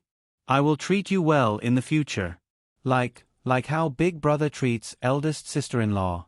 No, I will treat you better than how big brother treats eldest sister-in-law. Jingyi, can you really forget me? You said that you like me. That was in the past, Zhou Jingyi said. It doesn't matter if I forget you or not. I won't marry again in this life. Even if I remember you in my heart, I won't let my future husband down. Then come back with me. Shi Fengming put his hands on her shoulders. I also like you. Zhou Jingyi trembled violently and stared at him in disbelief. After he said this, a suspicious blush appeared on his face. He coughed and turned his face away. Jingyi, I will definitely treat you well in the future. I won't let you suffer any more grievances. I will compensate you for the grievances you suffered in the past until you are satisfied. If you are still angry, why don't you hit me a few more times and scold me a few more times? Nonsense. Zhou Jingyi's eyes reddened. The grievances that she had accumulated for a long time poured out like a flood that opened the floodgates. Tears streamed down her face and she couldn't help but lower her head and cover her face as she sobbed. Jingyi, don't cry, don't cry. At this moment, Shi Fengming really felt a faint pain in his heart. He gently hugged her in his arms and patted her trembling back to comfort her. This was the first time he hugged her so gently, spoke to her in such a gentle voice, and comforted her. This was something that she had hoped for countless times, thought about countless times, but was always disappointed. In the end, she didn't even dare to think about his gentleness, but she got it after their divorce. How ironic! Thinking about it, Zhou Jingyi felt even more sad and wronged. Previously, she was sobbing and holding it in, but now, she couldn't hold it in anymore. It could be said that she was crying out loud. As she cried, she complained intermittently. Shi Fengming couldn't hear what she was saying at all, but he could hear her grievances and sadness. He patted her back and hugged her even tighter. He kept comforting her gently and coaxing her not to cry. He had never seen anyone cry so sadly. This cry made his heart ache for no reason. He wished that he could transfer all her sadness to her and bear it for her. What's going on? My son, what's going on? Madame Zhou's scream was heard. Both of them were shocked. Jingyi, don't cry. Shi Fengming hurriedly wiped her tears and patted her back gently. Xiao-yi. Madame Zhou went forward and pulled her daughter over. Seeing that her face was full of tears, her eyes were red and swollen like peaches, and her expression was sorrowful, she couldn't help but feel distressed and angry. She glared at Shi Fengming hatefully. You scoundrel, we kindly let you stay here, but you bullied my daughter so early in the morning. Look at how she's crying. You scoundrel, haven't you heard her enough? Do you have to make her cry herself to death in front of you before you're satisfied? Come, throw this scoundrel out. Mother-in-law. Shut up. Madame Zhou glared at him and said hatefully, Who's your mother-in-law? Don't call me that. Mother. Zhou Jingyi was only focused on venting just now and didn't expect to alarm her mother. For a moment, her cheeks flushed red, as if they were dyed red. Seeing that her mother was about to throw Shi Fengming out, she couldn't help but feel anxious again. Her gaze swept across the servants and she said in a low voice, I have something to say to my mother. All of you leave. What are you waiting for? Leave. Seeing this, the servants bowed and left. Madame Zhou said angrily, Xiao-yi, don't be coaxed by this scoundrel with just a few words. Humph, this person is very cunning. Today, he's putting on an act, but who knows what he'll do in the future. Mother, you'd rather you become a monk and serve Buddha than be hurt by this scoundrel again. Become a monk. Shi Fengming's expression changed and he hurriedly said, Mother-in-law, Xiao-yi is still so young. How can you bear to force her to become a monk? Am I heartless or are you heartless? Madame Zhou glared at him and said hatefully, How are your eyes? Can't you see that my daughter is wearing a plain dress? Humph, isn't it all because of you? She'd rather become a nun than marry again, and you're saying that I'm heartless. How can I not love my own daughter? It's all because of you. Jingyi. Shi Fengming's heart was filled with mixed feelings as he looked at Zhou Jingyi. Indeed, she was wearing a plain dress from head to toe. He didn't expect that she would go to this extent for him. If he didn't regret it and didn't come to beg her to change her mind, then wouldn't she really be accompanied by a lamp and Buddha for the rest of her life? Although he didn't know, this matter started because of him. He caused her to live a miserable life at such a young age. He was afraid that after she died, she would go to hell. Mother-in-law. Shi Fengming knelt down in front of Madame Zhou. Mother-in-law, please grant my wish. I want Jingyi to be my wife. Madame Zhou told him these words because she wanted him to remember Zhou Jingyi's kindness and to feel guilty in his heart. Seeing that her goal was achieved, she secretly heaved a sigh of relief and was somewhat satisfied. She coldly said, Get up. Don't let others see and think that our Zhou family is bullying you. In the future, if Jingyi doesn't live well, I won't forgive you. When Shi Fengming heard that there was hope, he couldn't help but feel happy. He kowtowed a few times to thank Madame Zhou before he happily got up and glanced at Zhou Jingyi. Zhou Jingyi lowered her eyes slightly with a faint smile on her lips. My husband and my son are in the hall. I'll ask someone to bring you over. Madame Zhou held Zhou Jingyi and lovingly wiped away the tears at the corner of her eyes. She gently said, Good daughter, mother will accompany you back to your room to wash up. Look at you, why are you like this so early in the morning? Mother, I'm fine. Zhou Jingyi's face was a little red. She bit her lips and said softly, Fengming, he hasn't eaten yet.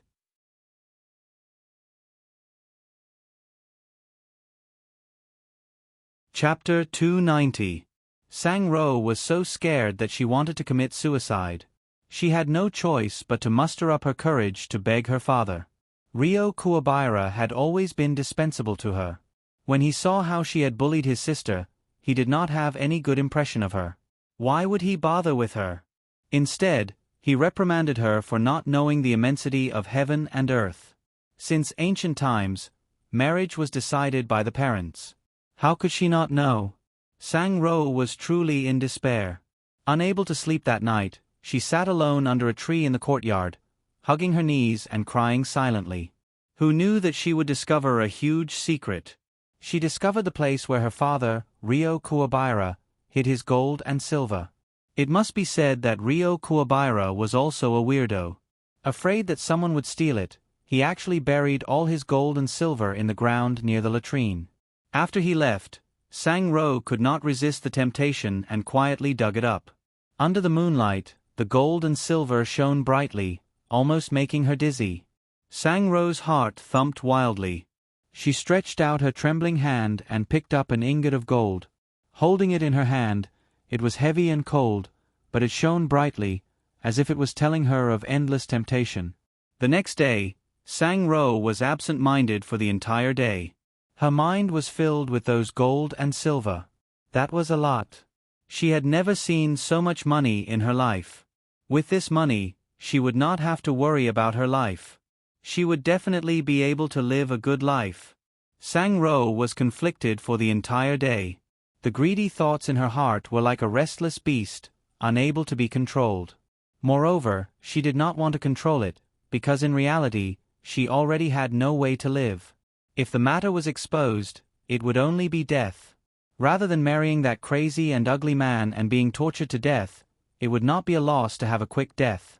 If things went well, then she would not have to worry about the rest of her life. Weighing the pros and cons, the crazy idea in her heart became more and more intense. Finally, Sang Ro quietly got up and wrapped up Sang Yan's 2 sets of clothes and 2 pairs of good shoes that were hanging outside. Along with the gold and silver, she took everything and ran away from home in the middle of the night. When the family found out the next day, Sang Ro had already left without a trace. At first, Li only thought that she had gone up the mountain to chop firewood, so she didn't pay much attention to it. She cursed a few times, "Don't you know how to use fire to wash your face?" and then ordered the concubine to start a fire.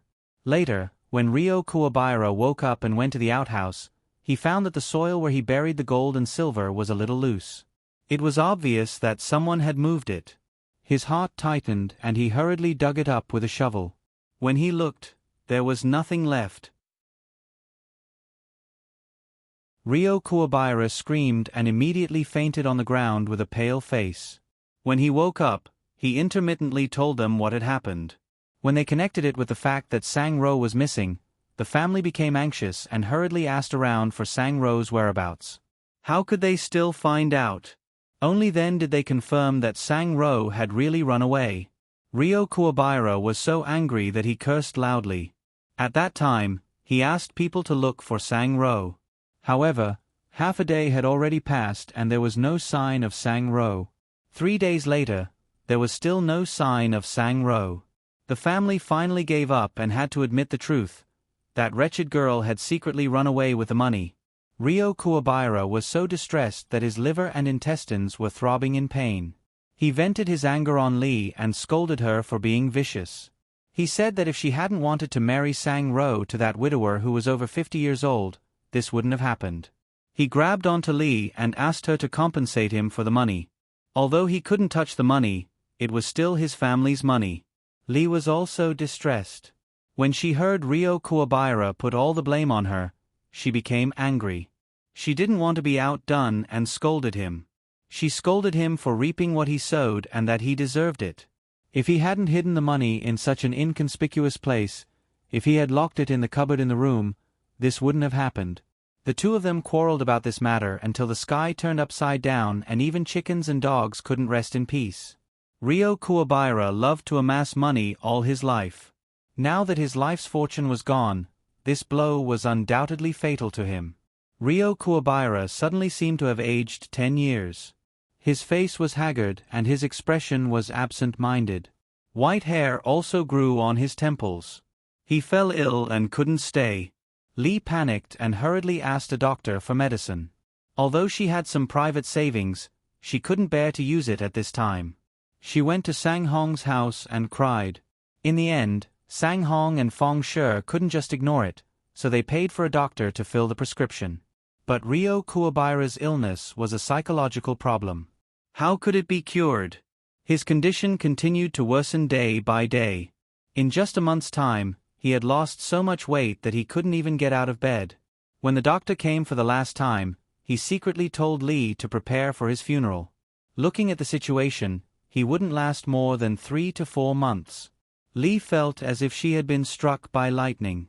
She couldn't recover for a long time. But now that things had come to this, what was the use of being sad? She thought about how her daughter hadn't been married yet.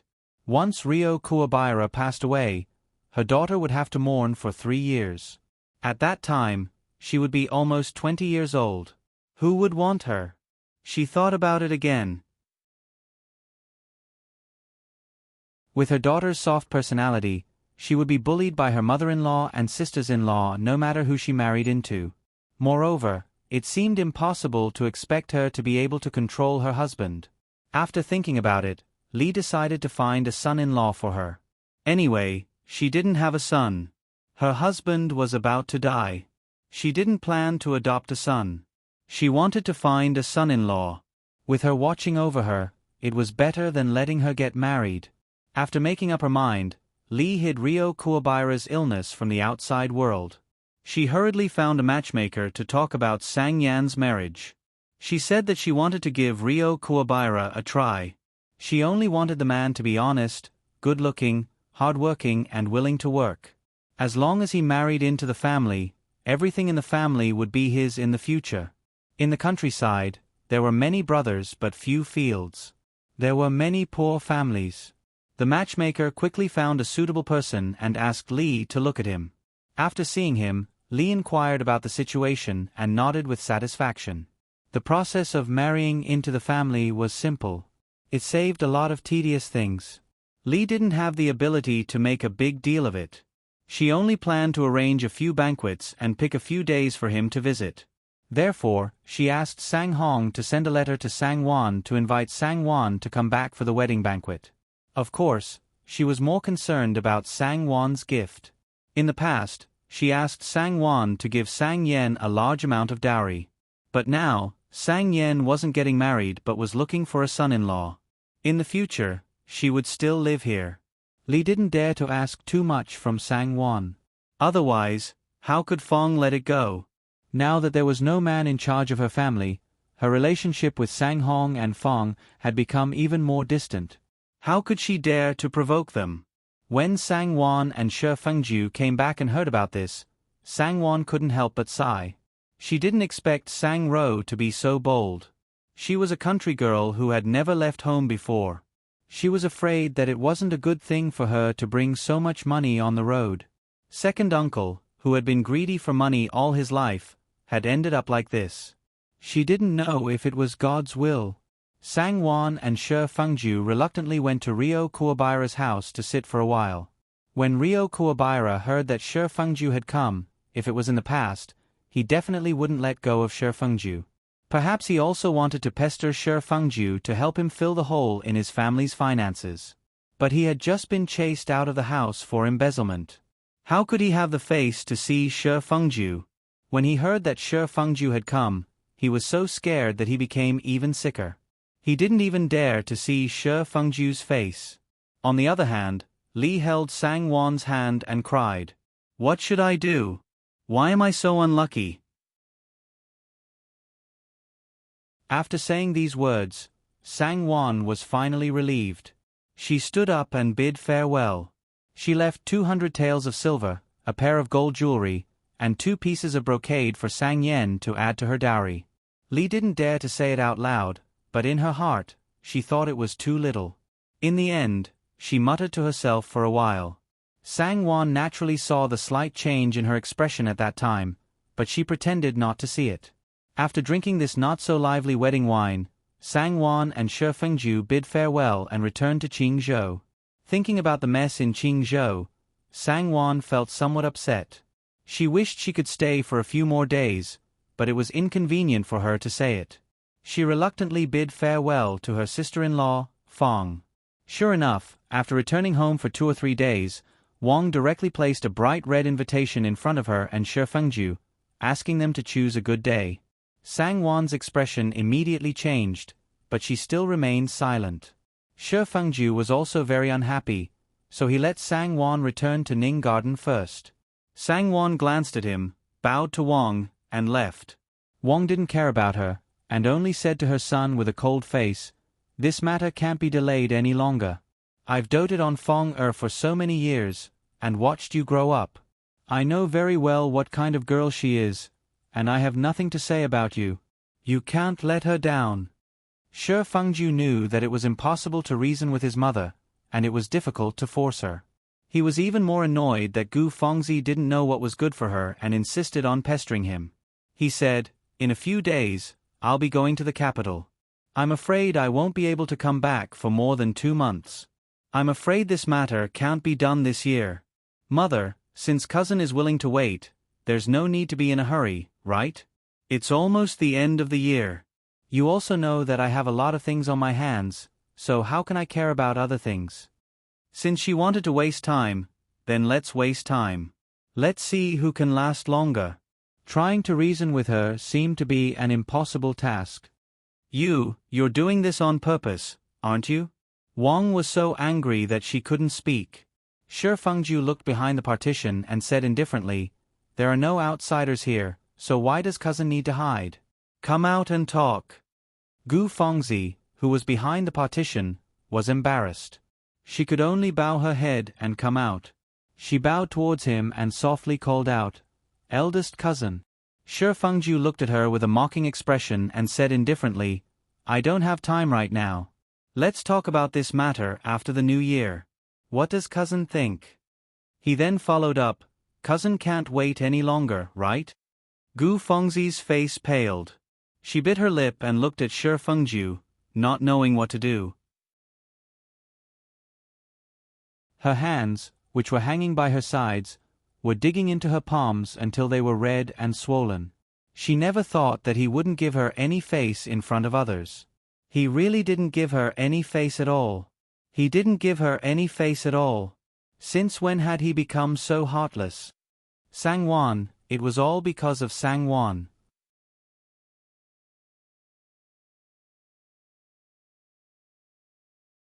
Chapter 291. Feng-ju. Wang glared at him with dissatisfaction.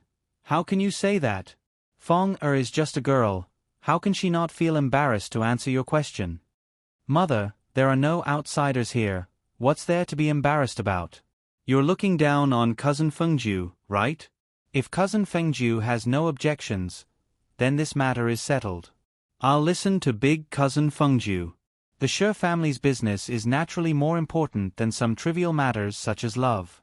Feng-er doesn't dare to ruin the bigger picture because of my personal matters. Big Cousin Feng-ju, please do what you should do. Feng-er is fine. No matter how long it takes, Feng-er can wait. Gu Fengzi's tears welled up in her eyes as she forced a smile. Wang felt both heartache and anger when she saw that. She glared at Shi Feng-ju without saying a word. Mother, since Cousin Feng-ju has said so, then you don't have to worry about this matter anymore. Just wait. Shi Feng-ju listened to her half-demonstration of her feelings and felt even more annoyed. She's really going to drag it out with me. After Shi Feng-ju finished speaking, he did not even look at Gu Fengzi as he cupped his hands towards Wang and left. Wang opened her mouth to speak, but in the end, it turned into a sigh. You lass, why are you so silly? Wang turned around and said, Aunt. Gu Fengzi forced a smile and said, I'm really fine. I don't know why Big Cousin Feng-ju is so prejudiced against me, but I don't want him to be even more prejudiced against me. Ai. Wang sighed again after hearing that. Feng-er, you're so kind, how can I be at ease? If I'm no longer around in the future, who will be able to protect you? Aunt. Gu Fengzi's heart skipped a beat and a chill ran down her spine. Her aunt was right. If she wasn't around in the future, what would she do? Therefore, she had to take advantage of the fact that her aunt still had some feelings for her to settle this matter quickly. Otherwise, if that day came, would she still have a way to live? So, you must live a long life. Gu Fengzi came behind Wang with a smile and gently hammered her back. Auntie, you will definitely live a long and healthy life. I will pray for you every day. You. You only know how to make your aunt happy. Wang laughed. Shi Feng-ju returned to Ning Garden. Sang-won was sitting in the warm room, absent-mindedly fiddling with a teacup. When she heard him lift the curtain and enter, she forced a smile and put down the teacup. You're back. Shi Feng-ju sat beside her, held her hand and said, It will be Chongyang in a few days. After Chongyang, let's go to the capital. Sang-won's hand trembled slightly. She looked at him with a complicated expression. She knew that he was making excuses for her, but how many times could he use such a trick? Even if he used it, it would only make Wang hate her even more. Wan Yang, Shi Feng-ju said gently, my mother won't listen to me. There's no point in arguing with her. Since they want to do things their own way, then let them be. This household can't tolerate us, so we'll just avoid them. Previously in Hondon, I even said that I would bring you to the capital. I didn't think that I would have the chance so soon. The capital is very lively. There are many new things and different sceneries. When the time comes, I'll bring you to see them one by one. We'll just come back when it's almost the new year. Feng-ju, Sang-won's heart was filled with mixed feelings. She gently leaned on him and smiled bitterly. But if that's the case, wouldn't our relationship with mother be? Feng-ju, can you really be at ease?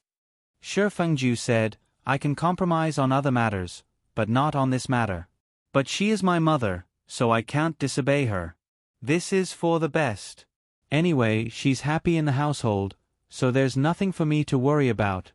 Shi Feng-ju was a little annoyed and sour.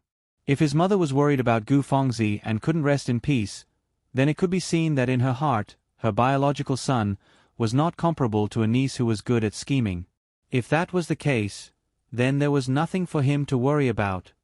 Pack your things properly these few days, so that you don't have to leave in a hurry. Shi Fengju chuckled and lowered his head to kiss her forehead gently. I'll listen to you. Sangwon nodded and smiled. In this household, she felt more and more unnatural. If she could leave for a while, she would be free for a while. In any case, she had earned her life, so she did not suffer any losses. In the blink of an eye, they arrived at Chongyang. As usual, the three branches of the household had a meal together. The atmosphere today was exceptionally harmonious. Third Old Master Shi had received a letter from his previous superior. It was said that there was a high possibility that he could be promoted in the coming spring. This time, he would be in the Central Plains, and most likely in Jiangnan. There was no need for him to go to Sichuan, which was thousands of miles away. Since the rumor was most likely in Jiangnan, then the rest would depend on who was more capable and who was more willing to spend their hard-earned capital to compete for the position. From the looks of it, Third Old Master Shi still had a 70 to 80% chance of success. This was a good thing for the entire Shi family. It would be even better if he could be promoted to a position in Jiangnan. With him in Jiangnan and Sang Yufei in Beijing, it would be very convenient for him to inquire about the market. The whole family was in a joyous mood as they enjoyed their meal. Unexpectedly, Zhou Jingyi suddenly bent over and covered her mouth to vomit. Shi Fengming was in a good mood. No matter how much he loved and doted on his wife, he could not get enough of her. When he saw her, he turned pale with fright and patted her back gently, asking with concern, "What's wrong? Did you eat something that is not to your liking? Or are you feeling unwell?" He then instructed the servants to pour some hot tea and take out a spittoon before asking with a sullen face, "Which chef made tonight's dishes? Is there something fishy going on?" Second Old Mistress Shi was unhappy to see her son being so busy for her daughter-in-law, humbly serving her. She cleared her throat and reprimanded Shi Fengming, "Child, what nonsense are you spouting? The chefs in our household are all experienced for 20 to 30 years. How could they make mistakes when they are used to cooking? Don't speak without thinking. I say, daughter-in-law, if you're feeling unwell, you should go back and rest. Today, daughter-in-law is becoming more and more delicate. I didn't see her like this in the past." "Mother." Shi Fengming looked at her unhappily. "Look at Jingyi's pale face. She must be feeling very uncomfortable, and you're still scolding her like that." Second Old Mistress Shi was so angry that she complained to her two sisters-in-law, "Look, I can't even say a word. Raising this son of mine is really a waste. He'll become someone else's when he grows up." Wang was deeply touched. She sighed softly and said, "Sister-in-law, don't say that. Fengming is a good child." Third Old Mistress Shi was always in high spirits when it came to happy events. When something good happened to her, she was extremely willing to use the greatest kindness to guess the good news of others. Her eyes lit up and she quickly said, "Second niece-in-law looks like she's pregnant." "Pregnant?" Everyone at the table was stunned. It was so quiet that a pin drop could be heard. Amidst the silence, Zhou Jinyi's face flushed red. "Really?" Shi Fengming was overjoyed. He beamed with joy and said, Yes, it must be. Third aunt must be right. I'm going to be a father." "Husband." Zhou Jingyi saw him laughing foolishly and quickly called out softly. Her heart was filled with sweetness and uneasiness. If she really had a child, it would naturally be a joyous occasion. If the news was false, it would be an empty joy and a disappointment. Everyone could not help but laugh when they saw Shi Fengming like this. They stopped eating and quickly called for a doctor. Second Old Mistress Shi's attention was completely attracted by her grandson. She did not care about being angry at Shi Fengming and jealous of Zhou Jingyi. She kept asking Zhou Jingyi if there was anything unusual recently.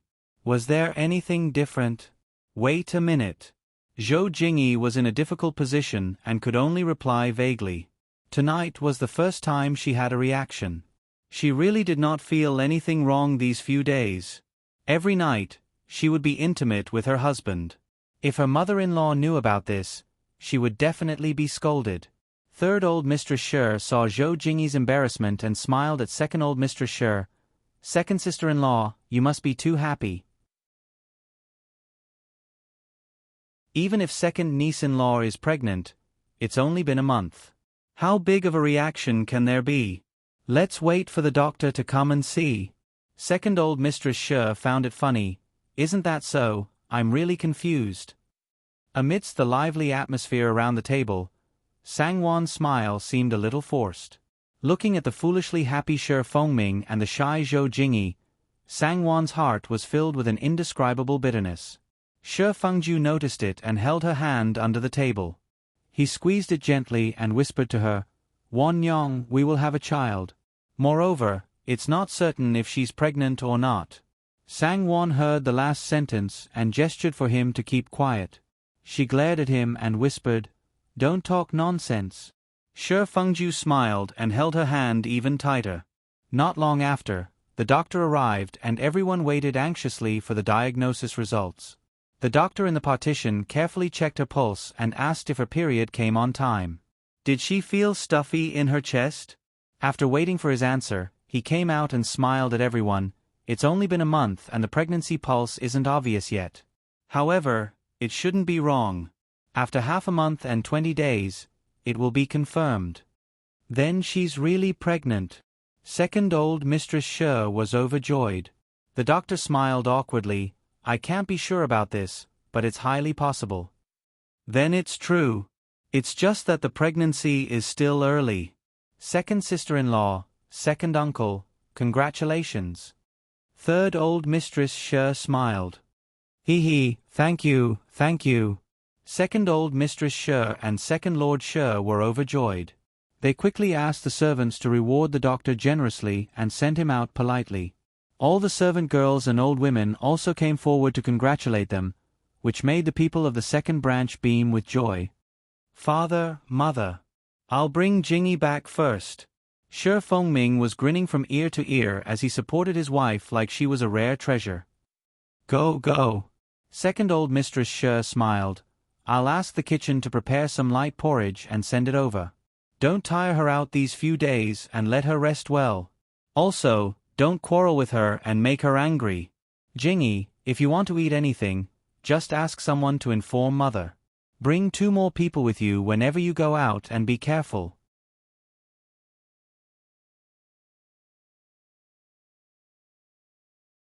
Chapter 292. Mother, I know. Shi Fengming replied unhappily. Bicker with her? Make her angry? What a joke. Was he that kind of person?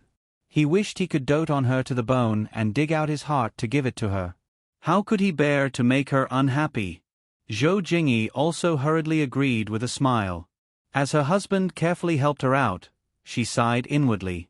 This was the difference between them. With the little ancestor in her stomach, it was as if she had the whole world. No one would say no to her when she walked around this residence. Jingyi, you're so nice. You're pregnant with a son. I'm going to be a father. Shi Fengming suddenly felt his entire heart soften. The excitement and joy in his heart could not be vented. He could not stop smiling. Zhou Jingyi's hand gently landed on her flat stomach. She smiled and said, I really didn't expect that I already have a baby here. Husband, I really didn't dare to think that I would have such a happy day. Husband, you're so nice to me. With a child, her life would be complete and she would have no more regrets. I'll treat you even better in the future. Let's have 7 or 8 children. Shi Fengming smiled and kissed her cheek. Zhou Jingyi felt sweet and amused. Then how long do I have to give birth? Everything is so dirty that I have to give birth to a child for you. Shi Fengming thought for a while and smiled. That's true. Then won't you even have time to accompany me? Then let's just have 2 or 3 children. And Zhou Jingyi smiled sweetly. It'll be great to have a son and a daughter. My wife's stomach is so capable. She definitely will.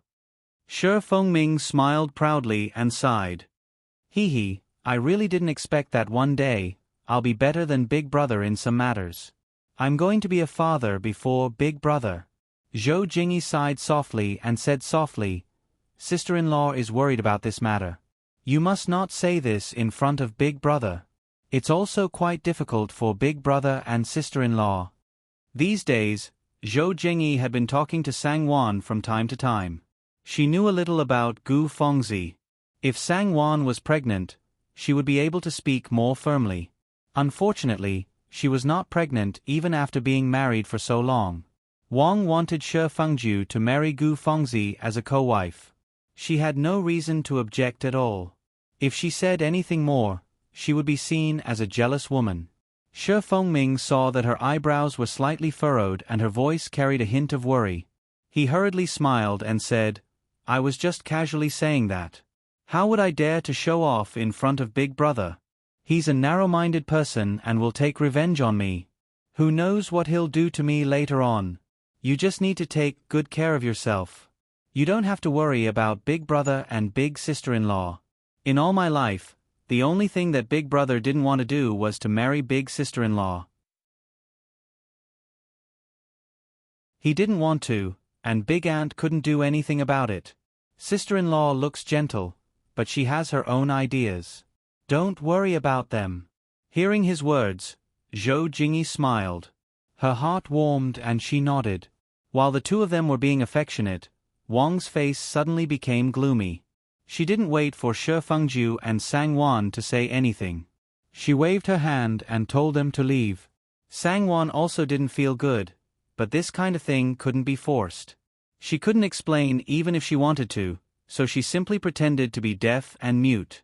She and Shi Fengju obediently left. Wang became angrier when she saw this. She complained to Nanny Jiang indignantly. She was so angry that she couldn't sleep the whole night. 2 days after Chongyang, Shi Fengju was about to take Sang-wan out. Who knew that at this moment, Wang would suddenly fall ill? She had caught a cold and the evil energy had invaded her body. Coupled with her depressed mood, she got up dispiritedly. Lying on the bed, she was too lazy to move. Her face was haggard and she couldn't stop coughing. The bedroom was filled with the strong smell of medicine. At this moment, Sang-wan naturally couldn't go out anymore. She could only stay behind to serve the medicine. Shi Fengju also wanted to stay, but Wang insisted that Sang-wan alone was enough. She didn't want him to affect the Shi family's business because of small matters. There were many people in the household taking care of them. There were also good doctors and good herbs, so he didn't have to worry. Shi Fengju wanted to decline again, but Wang's face changed. She snorted and said in a neutral tone, "Why? Don't tell me you're not worried about my health, but that I'll bully your wife? Don't worry. She's our Shi family's eldest daughter-in-law. What can I do to her?" Since she had said so, how could Shi Fengju say anything else? He could only smile and deny it. Leaving his wife in the household, he went on his way alone. Wang's illness was actually 30% illness, 20% pretense, and 50% in a fit of pique. After Shi Fengju left, Sang-wan and Gu Fengzi took care of her every day. She originally thought that her illness would be cured soon. Who knew that after a few days, not only did it not get better, it got worse. Wang lived like a princess and was also an old woman. She suddenly lost her appetite and couldn't eat anything. She looked even more haggard. A few days ago, she could still get out of bed and walk around. Now, she was even too lazy to get out of bed. This time, everyone in the household was alarmed. Everyone discussed and quickly sent a letter to Shi Fengju to come back. However, Wang insisted that it was only a minor illness and that she would be fine after resting for a while. Everyone saw that her words were still energetic and she insisted on it, so they could only let her be. One day, the teacher of the Plum Blossom Temple came to collect money for incense and oil. When she heard that Wang was ill, she was shocked and hurried to the bed to accompany her for a while. Wang believed in this, and she believed it even more when she was ill. Not only did she double the amount of money, she also asked the teacher to copy a few more scriptures for her and recite a few more scriptures in front of Buddha and Bodhisattva. The teacher agreed readily and said that she would open her heaven's eye to help Wang see if she had offended any ghosts or deities. She lit the incense and waved her hand to draw some kind of talisman in the air above Wang's head and body. Her mouth started to chant. She didn't know if it was a psychological effect or if it really worked, but after her torment, Wang felt much better. The depression that had been lingering in her chest seemed to have dissipated a lot. She felt a lot more relaxed. Wang was overjoyed and thanked the teacher again and again. She hurriedly asked if she had offended anyone. The teacher sighed and wanted to say something but stopped. Under Wang's repeated questioning, she nodded and sighed. To be honest, there is something dirty on your body. However, my mana is limited and I can't get rid of it completely. I'm afraid.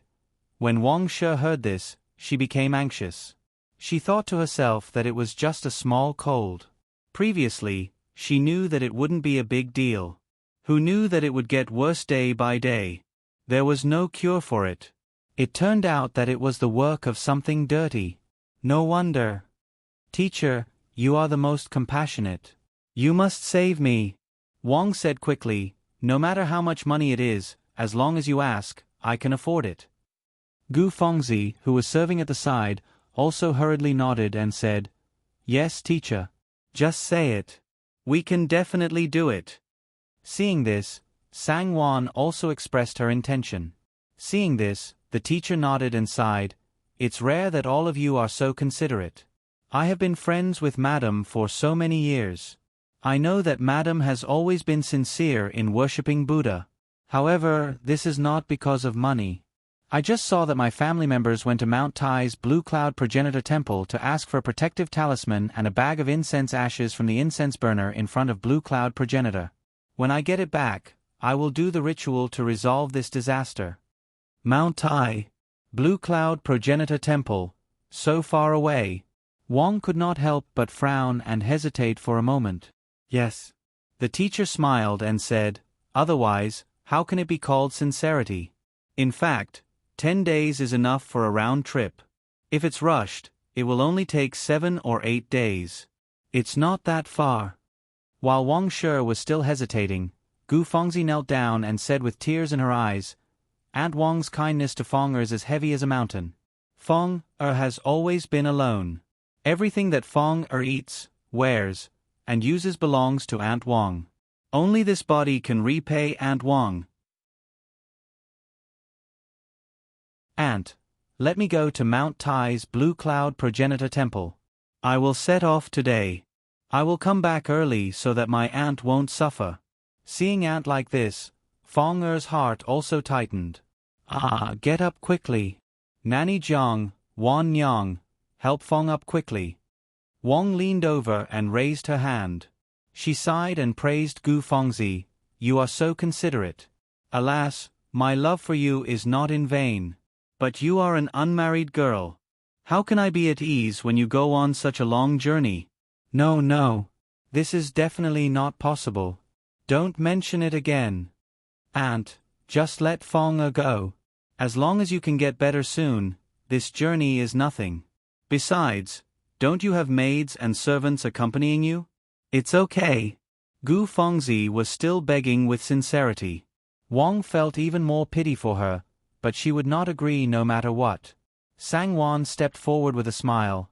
Mother, why don't you let your daughter-in-law go? Your daughter-in-law will definitely go early and come back early so that mother can get better soon. Wang's eyes twitched, but she remained silent. Gu Fengzi was unwilling and insisted on going herself. She asked Sang Wan not to fight with her. When the teacher saw this, she coughed and said with a smile, Madam, you're really lucky. She has such a filial daughter-in-law and such a considerate niece. But in this nun's opinion, it is more appropriate for young mistress to go. After all, young mistress is Madam's daughter-in-law. Miss Gu grew up by Madam's side and is more familiar with Madam's habits and preferences. Wouldn't it be better for her to stay and take care of Madam? Wang looked at Sang Wan when she heard this. Sang Wan said, Mother, the nun is right. Just let your daughter-in-law go. Your daughter-in-law will go back and pack up. I will ask someone to prepare a carriage and leave. I won't make any mistakes.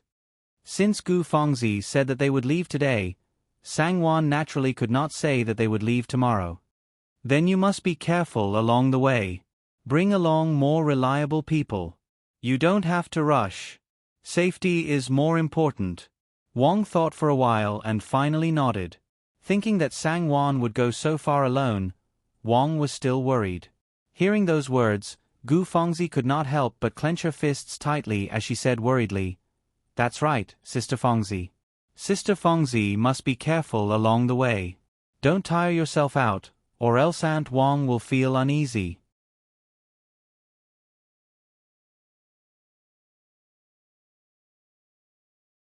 Chapter 293. Sang-won secretly breathed a sigh of relief. She went with the flow and said embarrassedly, If Madam didn't mention it, I wouldn't have thought about it. Now that I think about it, my mind is empty.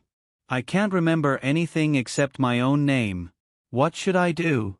What should I do?" "Don't be afraid." Hearing this, the madam suddenly sat in front of her bed. She couldn't help but hold her hand and comforted her softly. "Don't worry, you will remember. We can be considered to be fated. You, don't worry and stay here with me. You can stay as long as you want." "How can I do that? I've caused trouble for Madam." "Silly girl," the madam said with a smile. "Didn't I say? This could also be considered a type of fate. It means that we are fated. Don't think too much, your body is more important." "Thank you, Madam." Sang-won smiled and nodded at her gratefully. He was certain that he was the only one who was saved by this madam. Lu Ya and the rest were most likely in a precarious situation. Thinking of this, her heart ached, and her face suddenly turned pale. "I see that your complexion is not very good. Rest a little more," the madam said with a smile. She turned her head and stared at a servant girl.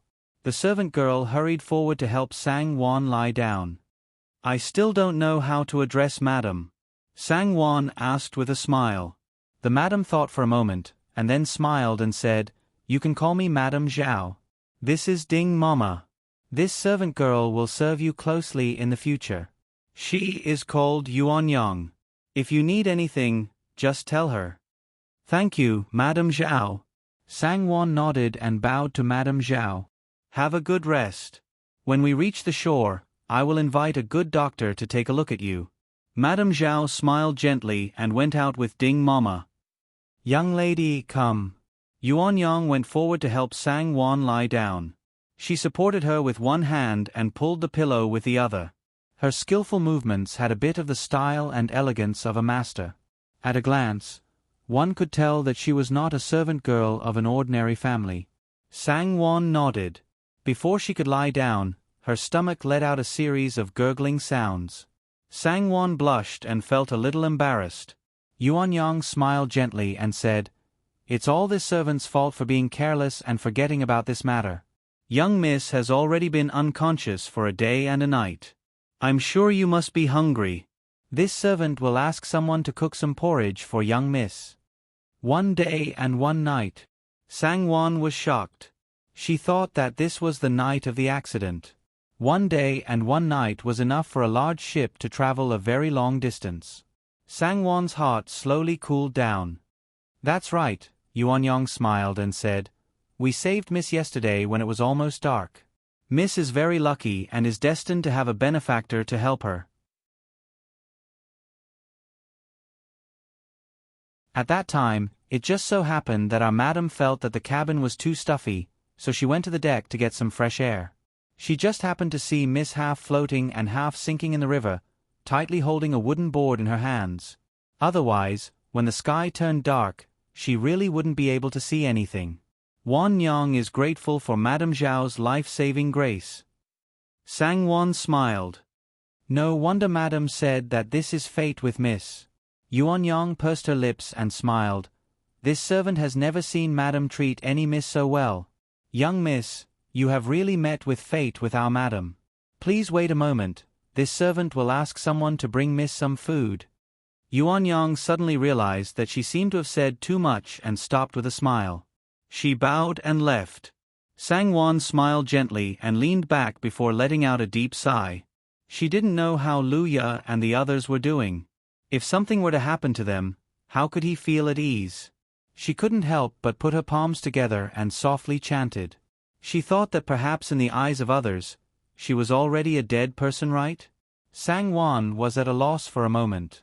She didn't know how the magistrate would react if they knew that something had happened to her. There was also Shi Fengju. Thinking of him, Sang-won's heart suddenly ached. Not long after, Yuan-yang came back in with a bowl of mouthwash in her hands. Behind her, there was a young maidservant holding a copper basin with a white towel draped over it. "This servant will help Miss freshen up." Yuan-yang indicated for the maidservant to put the basin to the side and smiled at Sang-won. Sang-won lowered her head and looked at the clothes she was wearing.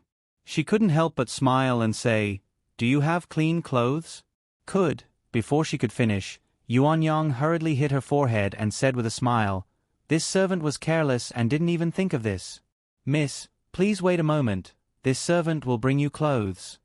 As she said this, she hurriedly opened the curtain and went out. Not long after, Yuan-yang came in with a set of pink clothes. She gently put the clothes to the side and unfolded a yellow robe embroidered with white magnolia and put it on Sang-won. She smiled and said, "Miss, wear this. It's not good for you to walk around because of your injuries. Just lie down on the bed and rest after you eat something. Madam said that when we arrive at the pier, she will ask someone to buy a few good clothes for Mississippi Miss. Please bear with it." As long as she had clothes on her body, it was fine. Sang-won didn't mind much and only took the opportunity to ask, "Where is this ship heading to?" Yuan-yang asked with a strange smile, "Of course it's going back to the capital. Our madam is from the capital. This time, she's going back to visit her parents." "Miss, you're really lucky. Our madam hasn't gone back for many years." Who would have thought that she would meet you when she returned this year? Yuan-yang kept on chattering at the side. Sang-won forced a smile and responded with a few words. She didn't ask too many questions. Since she pretended to have amnesia, asking too many questions would make people suspicious. The capital, fortunately, it's the capital. Isn't Shi Fengju in the capital? Thinking of him, Sang-won's hanging heart calmed down a little. She used a bowl of porridge and rinsed her mouth. Sang-won then lay down to rest again. Yuan-yang slightly pushed the plum blossom pancake in the incense burner. Seeing the faint smoke curl up, she bowed and exhaled. On the other side, Madame Zhao and Ding Mama were talking about their inner thoughts. Madame Zhao's face was full of smiles. Her eyebrows were relaxed and her face was glowing. Perhaps it was because she was too worried in the past and her eyebrows were tightly knitted. At this moment, when Ding Mama looked at her, she suddenly felt gratified, as if her master had been reborn. "Similar, really similar. Ding Mama, tell me, how can there be such a similar person in this world?" Madame Zhao said to Ding Mama with a smile. "That's right." Ding Mama also smiled and sighed. "If I didn't see it with my own eyes, the old slave also wouldn't dare to believe that this Miss Wan is so similar to. Madam, this is really heaven's will."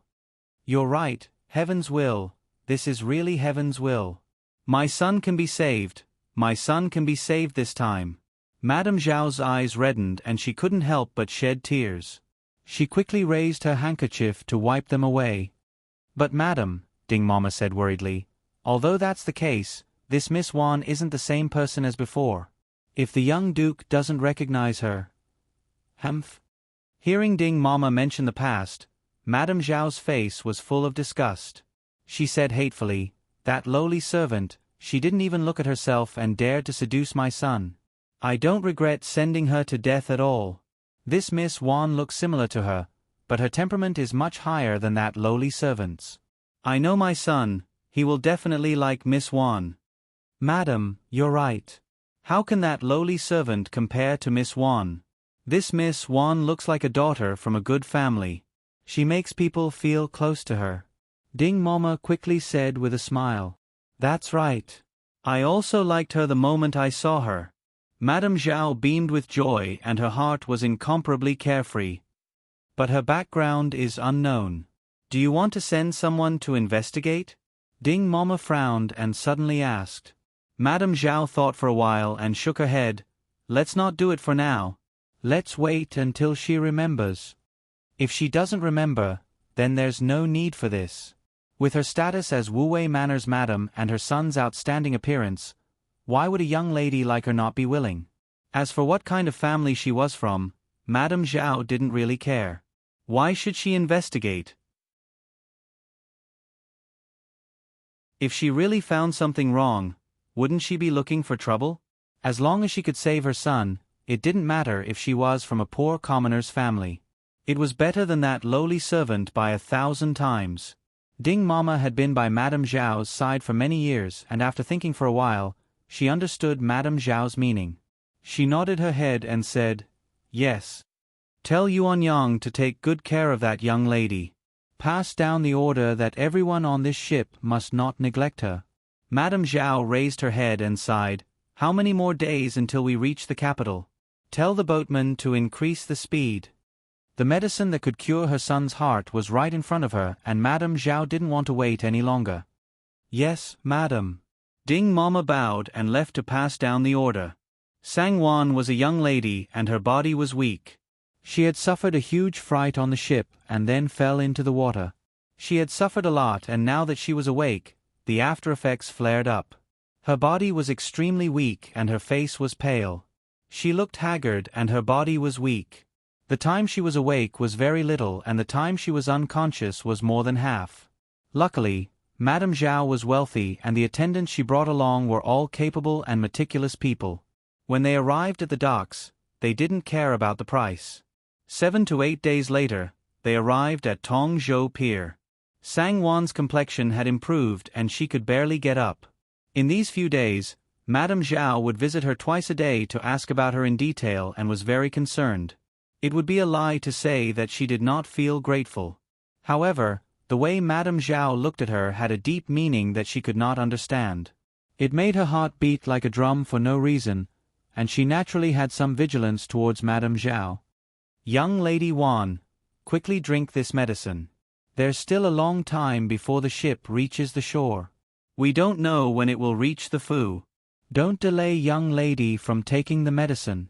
Right now, young lady's medicine can't be stopped so easily." Yuanyang smiled as she brought over the bowl of medicine. Sangwan smiled at her and took the bowl of medicine. She drank it one mouthful at a time. Yuanyang hurriedly helped her rinse her mouth and helped her lie down.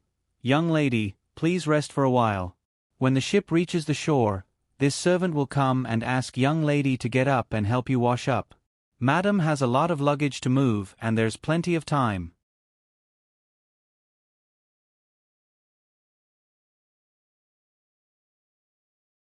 Chapter 294.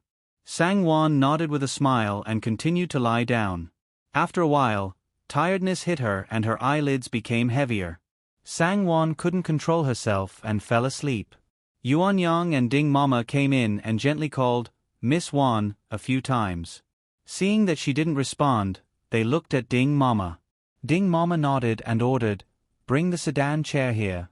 Be careful and don't wake her up. When she gets in the carriage, you have to serve her carefully." "Yes, Mama, don't worry." Yuanyang bowed and agreed. Unaware, Sangwan asked someone to bring her into the carriage. Yuanyang also got in, while Madame Zhao and Ding Mama got in the other carriage. Ding Mama gave some orders and the two carriages left the dock and slowly drove away, leaving the people carrying the luggage far behind. The carriage traveled for more than 2 hours before it gradually turned into a beautiful mountain range. The red leaves on the mountain were like fire, fluttering like butterflies. Under the brilliant autumn sun, it was as beautiful as the hundreds of flowers in the month of March. Lifting the curtain and looking outside, Madame Zhao only saw the bleakness of the mountain.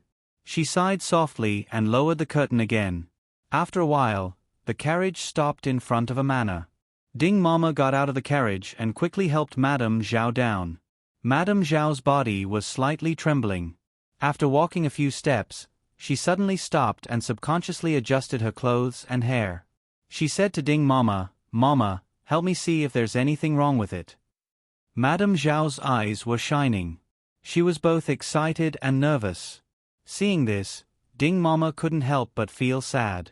She quickly smiled and said, "Madam, this is very good. Really, there's nothing wrong with it." Many years ago, Madame Zhao's husband, Wu Wei Ho, died in the line of duty, leaving her with only this one son. She poured all her efforts into this one son, hoping that he would become outstanding. Who knew that a lowly servant girl, who was originally a dancer, would ruin him? How could Madame Zhao tolerate this? Taking advantage of his absence, she ordered people to beat the dancer to death. She originally thought that this matter would be over after her son messed around with her for a while. Who knew that her son was truly moved and treated her as an enemy from then on? The more she wanted him to do something, the more he refused to do it. 3 years ago, he had moved to this West Mountain courtyard by himself. For 3 whole years, he had not taken a single step back to the Marquis mansion in the capital, nor had he seen her once. Every time she came, she was turned away at the door. She was not even allowed to step through the door of the villa. Hearing Nanny Ding's words, Madame Zhao breathed a sigh of relief and smiled. That's good, that's good. The master and servant knocked on the door. Few people usually came to this manor. Nanny Ding knocked on the door for a while before she heard footsteps coming. The door creaked open. An old servant in brown clothes blinked his eyes and hurriedly bowed. Madam. Madame Zhao nodded. Seeing the old servant's awkward expression, she smiled faintly. She had no intention of entering and only asked him, "Is the young Marquis here? Is he okay?" Seeing that she had no intention of entering the manor, the old servant was secretly relieved. He hurriedly replied respectfully, "The young Marquis is here. Madam, don't worry. The young Marquis is fine. We servants will serve him attentively and don't dare to neglect him." "It's good that he's fine." Madame Zhao sighed and said, "Go tell him that I brought him a gift. He will definitely like it when he sees it. If he doesn't want me to go in, then I won't go in. Tell him to come out and take a look. If he doesn't, then he will definitely regret it for the rest of his life. Go. Just tell him that." The old servant was somewhat puzzled and unconsciously glanced at the 2 carriages not far away.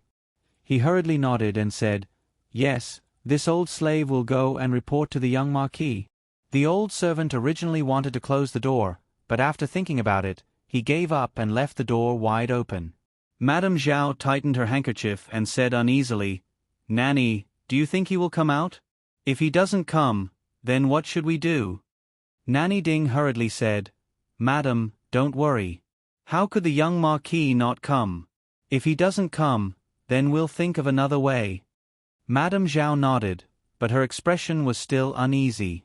At this moment, the young Marquis Zhao Qi was watching the bright red and golden koi fish compete for food by the pond in the garden. His gaze was somewhat dazed, as if he was watching the fish, but also as if he was looking at nothing. His eyes couldn't find anything to focus on. For so many years, there was only one expression on his face, which was calm to the point of indifference. Even if he was smiling or angry, he still gave people the feeling that he was calm to the point of indifference. It was as if there was nothing in this world that could attract his attention. "Young Marquis." The old servant ran over and stood not far away from him, bowing in salute.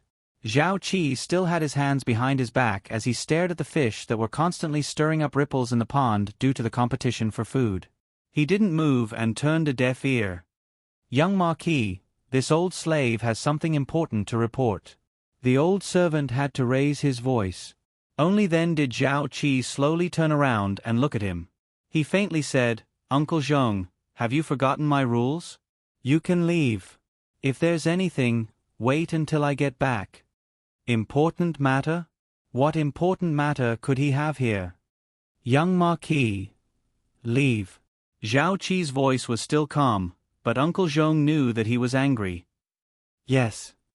Uncle Zhong didn't dare to insist.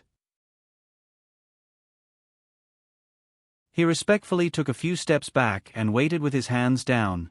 After an unknown period of time, Zhao Qi turned around and was ready to leave. Only then did he realize that Uncle Zhong was still standing there. He frowned slightly and said as he walked, "What's the matter?" "Yes." Uncle Zhong hurriedly followed and said, "Young Marquis, Madam and Ding Mama are here." Zhao Qi's footsteps paused, but only for a moment. He still walked forward unhurriedly. He didn't look at Uncle Zhong from the corner of his eyes, nor did he open his mouth to ask. Uncle Zhong sighed in his heart and hurriedly continued, Madam didn't enter the manor. She and Ding Mama have been waiting at the door. Madam said that if you don't want her to come in, she won't come in. She brought you a gift and said that you will definitely like it. She asked you to go out and take a look. Madam also said that if you don't go and take a look, you will regret it for the rest of your life. Zhao Qi finally stopped and looked at Uncle Zhong. She said that if I don't go and take a look, I will regret it for the rest of my life? There was an indescribable ridicule in his faint smile. Yes, Madam said so. Uncle Zhong nodded. Zhao Qi laughed and said, She's getting more and more tricks. Does she think that she can fool me like this? I'm not a 3-year-old child. Young Marquis, why don't you go out and take a look? It's just a matter of a few steps. Aren't you curious? Uncle Zhong hurriedly said.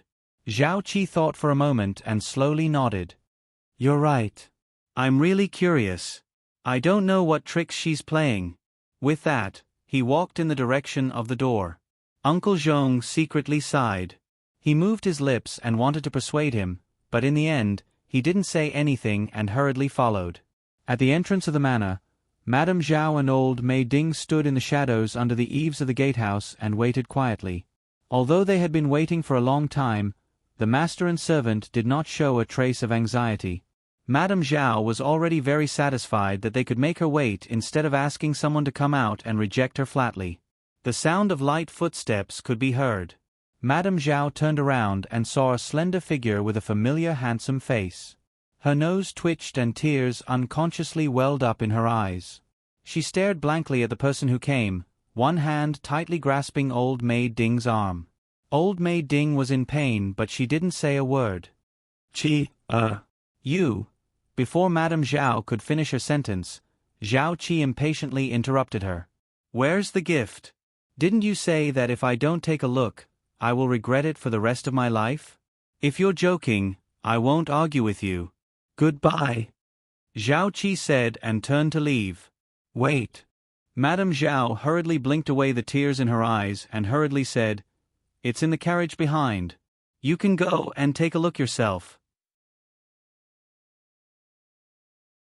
You'll know that I'm not joking with you when you see it. Zhao Qi faintly glanced at her and went straight to the carriage. He stood by the carriage and stared at the curtain of the carriage. For some reason, his heart throbbed inexplicably. Unconsciously, he gently raised his hand and gently pushed the curtain to the side to take a look inside. With just one look, Zhao Qi felt like he was hit hard. His feet stopped and his whole body completely froze. He saw a woman lying on the couch leaning against the back wall of the carriage. The woman was covered with a thin embroidered velvet blanket. Her glossy black hair was scattered on the apricot embroidered pillow. Her eyes were closed and her face was pale. But those eyebrows, that jade-like straight nose, those delicate lips, those cheeks, those entire facial features, it was clearly Fei. Zhao Qi murmured and suddenly got into the carriage. He lifted the curtain and went in, scaring Yuanyang. Young Marquis. Kneeling in front of the couch, Yuanyang hurriedly saluted Zhao Qi. Zhao Qi did not even bother to look at her. He went forward and sat on the couch as he stared blankly at Sangwon. His infatuated gaze was filled with endless longing and tenderness, as well as disbelief and surprise after regaining what he had lost. Yuanyang bowed her head slightly, gently got up and silently retreated. Zhao Qi trembled and reached out to touch Sangwon's cheek, but the moment he almost touched her, he suddenly retracted his hand. He forced himself to turn his face away and not look at her. He raised his head and took a few deep breaths. He rubbed his temples and muttered, Am I dreaming? Am I dreaming? It must be a dream. He suddenly laughed strangely and whispered, It's fine if it's a dream. If I can see her in my dream, I'm willing to never wake up. You're not dreaming. Zhao Qi looked up and found that Madame Zhao had also gotten into the carriage. Madame Zhao suppressed the great joy in her heart and said faintly, I went back to visit my parents and happened to save her in the river. She must have encountered a flood and suffered a lot. Look at her, her body is still very weak. If we don't go to the capital as soon as possible, I'm afraid. Zhao Qi's heart tightened and he impatiently interrupted her. Then what are we waiting for? Let's go back to the capital. Madame Zhao was startled. Then her heart was filled with ecstasy. She quickly nodded and said, Good. Good. We'll go back to the capital. We'll go back to the capital. After saying that, she hurriedly ordered the coachman to start driving. Seeing that Madame Zhao was reluctant to get out of the carriage, Ding Mama told Yuan Yang to get into the carriage that Madame Zhao was in before she got into the latter one.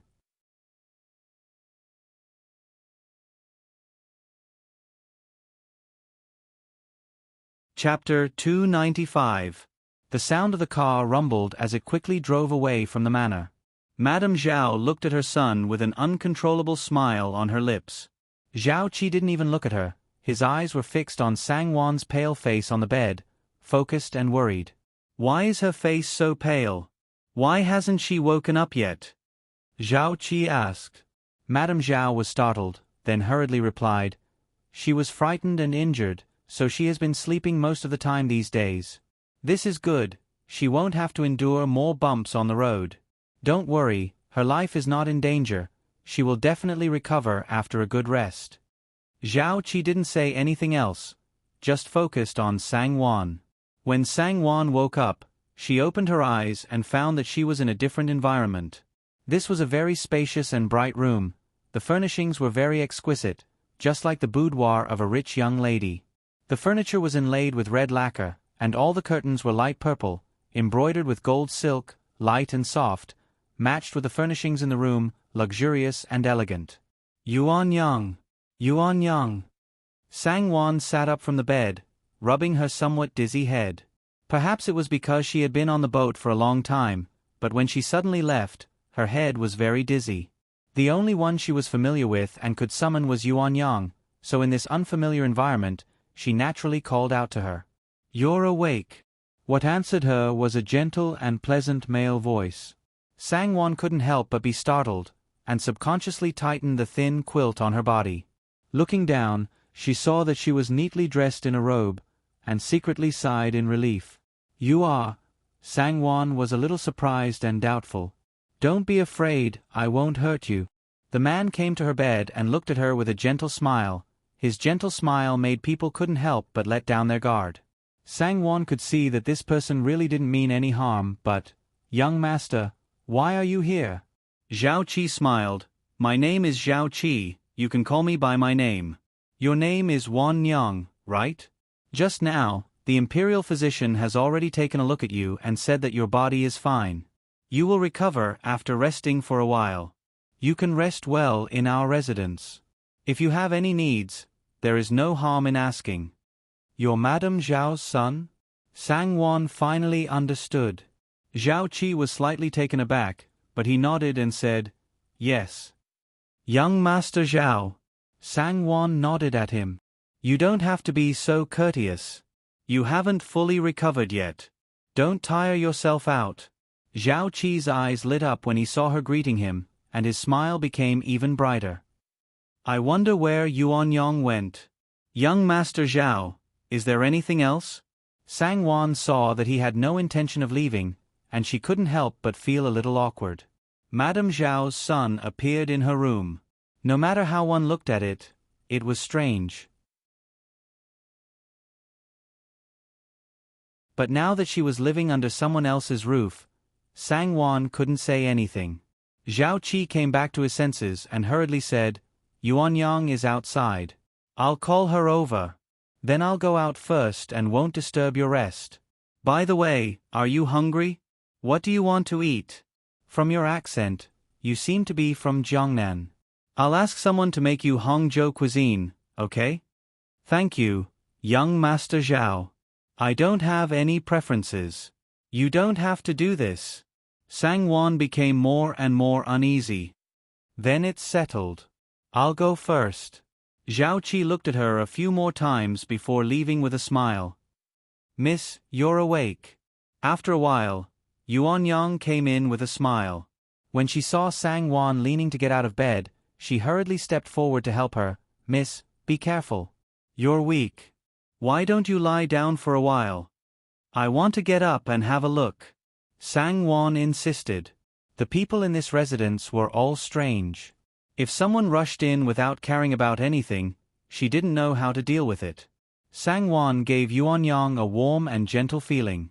She had never insisted on her own opinions. Since she had said so, Yuan-yang couldn't do anything about it and could only comply with her. Sang-won held onto Yuan-yang's arm and walked to the window. She pushed open the colorful glass lattice window and looked out. She saw a lush and verdant landscape with pavilions and pavilions. Below, there was a rock garden with golden chrysanthemums swaying in the wind. Not far away, there was a trickling stream that converged into a pool. Under the sunlight, the stream and the pool were like silver satin. We've already reached the capital. This is Wu Wei Manor, right? Sang-won asked softly. Yes. Yuan-yang nodded and smiled. Old Marquis has passed away long ago. Now there's only Madame and young Marquis in the residence. The one who came in to see you was our young Marquis. After Yuan-yang finished, she secretly looked at Sang-won's expression. Sang-won turned a deaf ear to it. She didn't even make a sound of, oh. It was obvious that she had no interest in young Marquis. Instead, she pointed to the northwest direction with interest and asked with a smile, I see that there's a golden luster over there. Are those osmanthus flowers? Yuan-yang could only nod her head and smile. Yes, that's the osmanthus forest. There are 10 over osmanthus trees planted there. Our capital is different from the south. At this time, the osmanthus flowers in the south have already bloomed. Here, they are blooming nicely. Does young lady want to go over and take a look?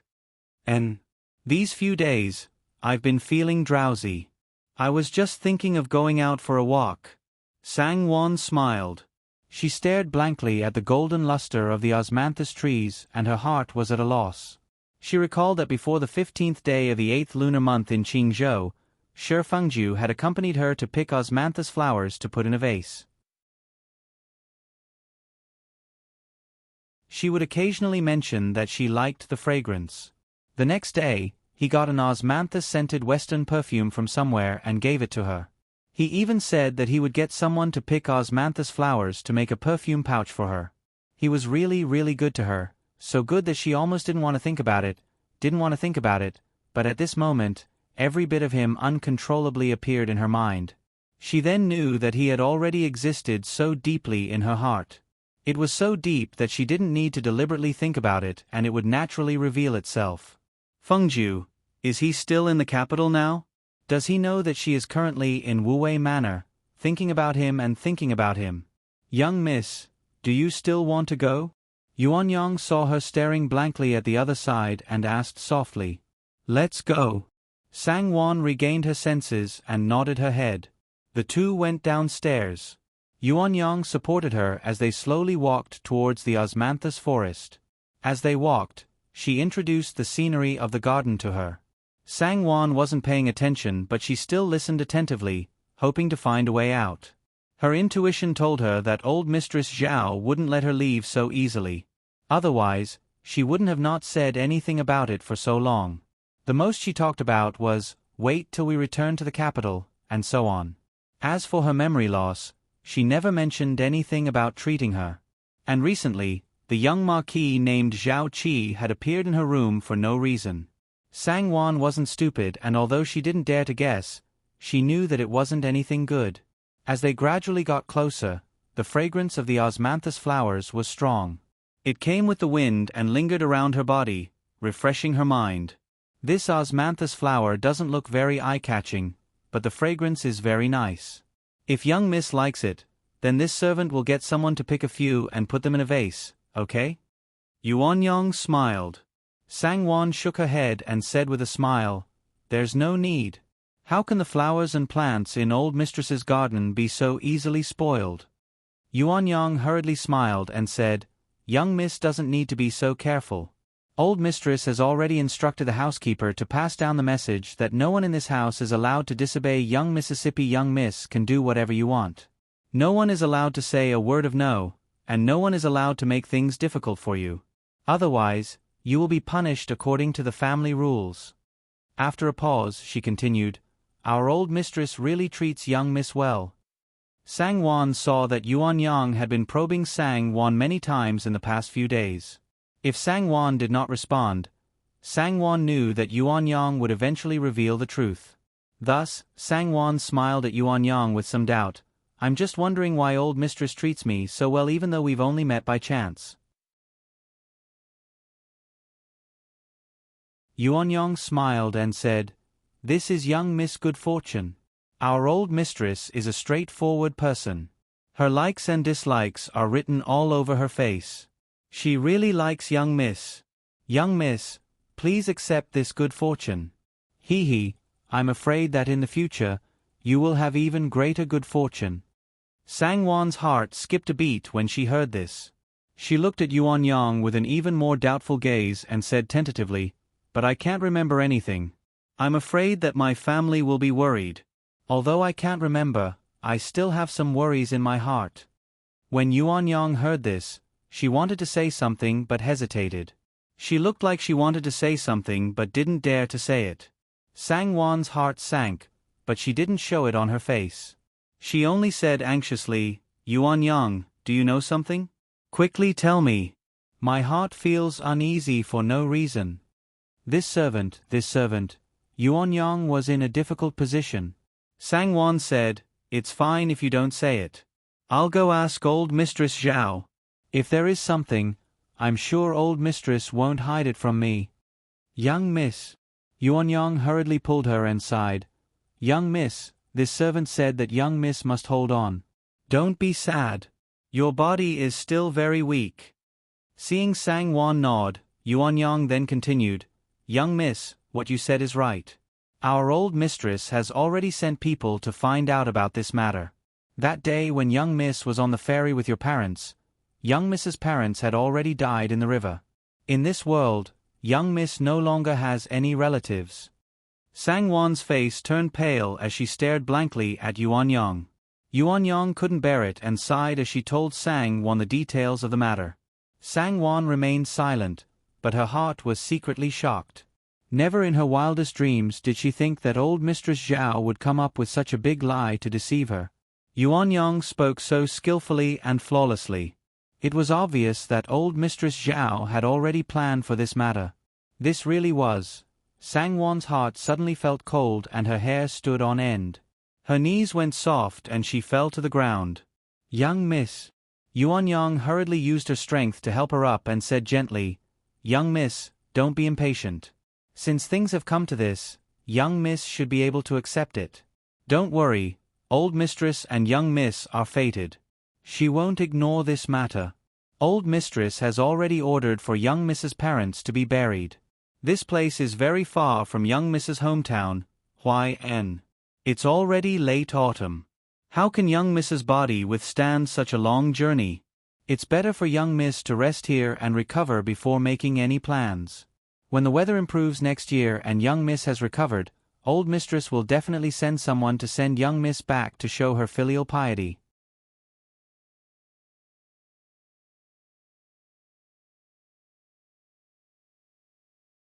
Chapter 296.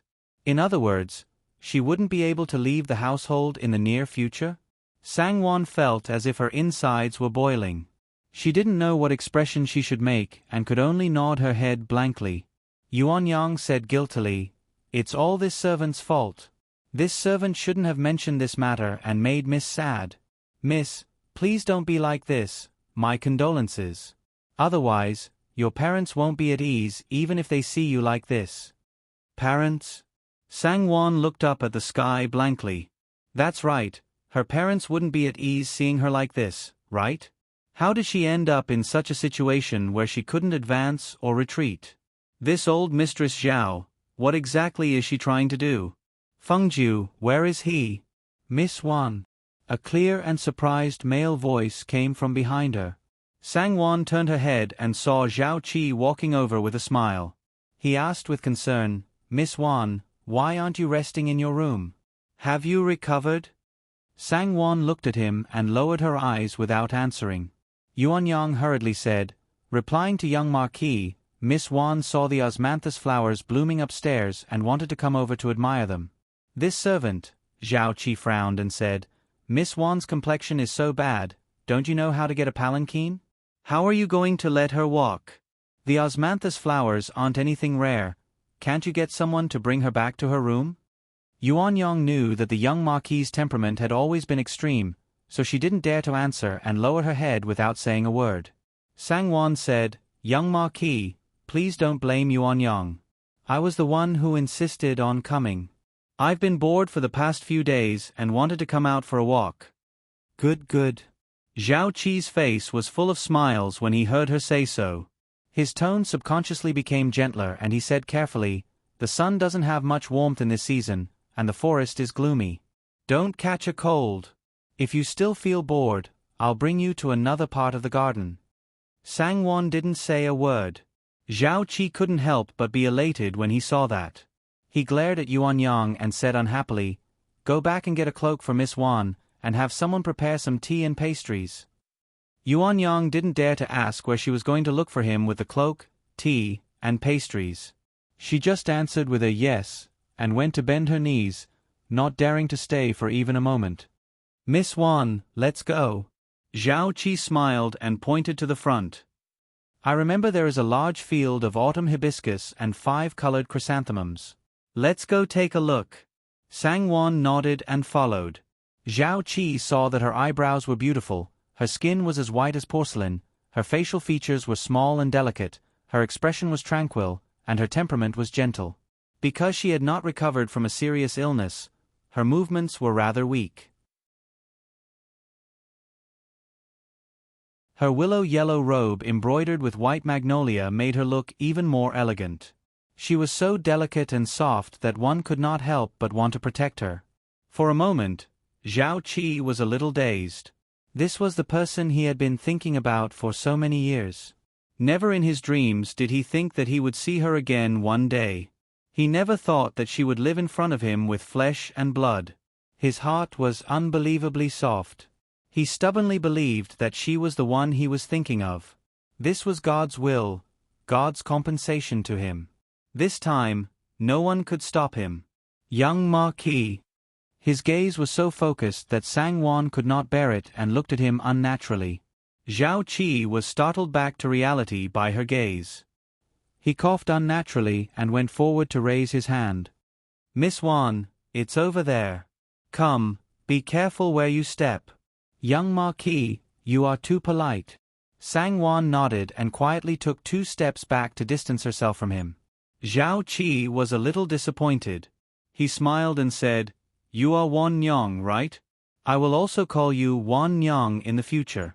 Young Marquis makes me uncomfortable. You can just call me Zhao Qi. Otherwise, you can call me Junan. Wan Yang doesn't dare. Sang Wan said, Young Marquis has a noble status. Wan Yang doesn't dare to be rude. If I say it's okay, then it's okay. Zhao Qi said, Wan Yang, I don't care about this noble status. Just call me Junan. As long as I am here, you don't have to worry about anything. I will protect you. His words were getting more and more ridiculous. Sang Wan was stunned and looked at Zhao Qi with a puzzled expression. Zhao Qi also noticed it and felt deeply regretful. He knew that he was too anxious and scared her.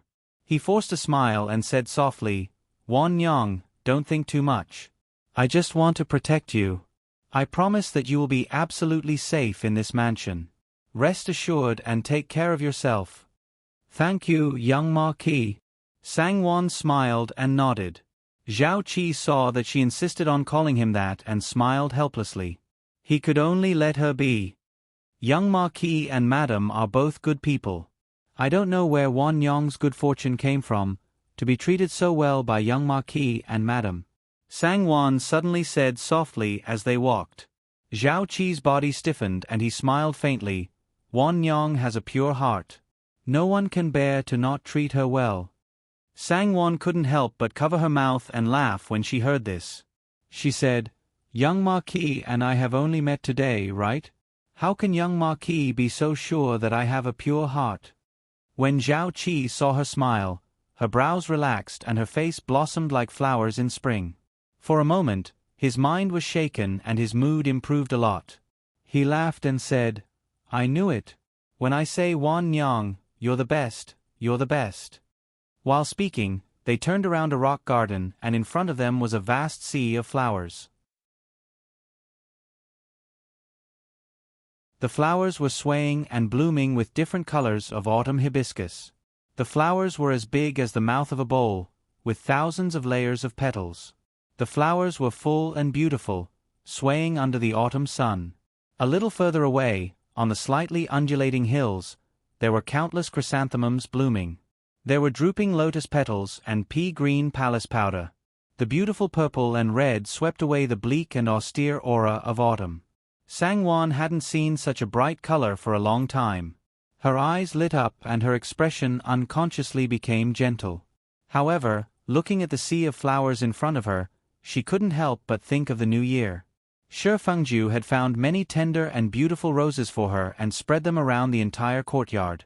The room and the warm room were filled with the intoxicating fragrance of the flowers. She was really moved at that time. At that time, she was deeply in love with him and was so happy. "What are you doing?" Seeing Zhao Qi suddenly come over, Sangwon was startled and took a step back with her eyes wide open. Zhao Qi didn't blame her for being surprised at all. He quickly smiled and said, "A gust of wind blew a petal and it fell on her hair. Don't move, I'll help you remove it."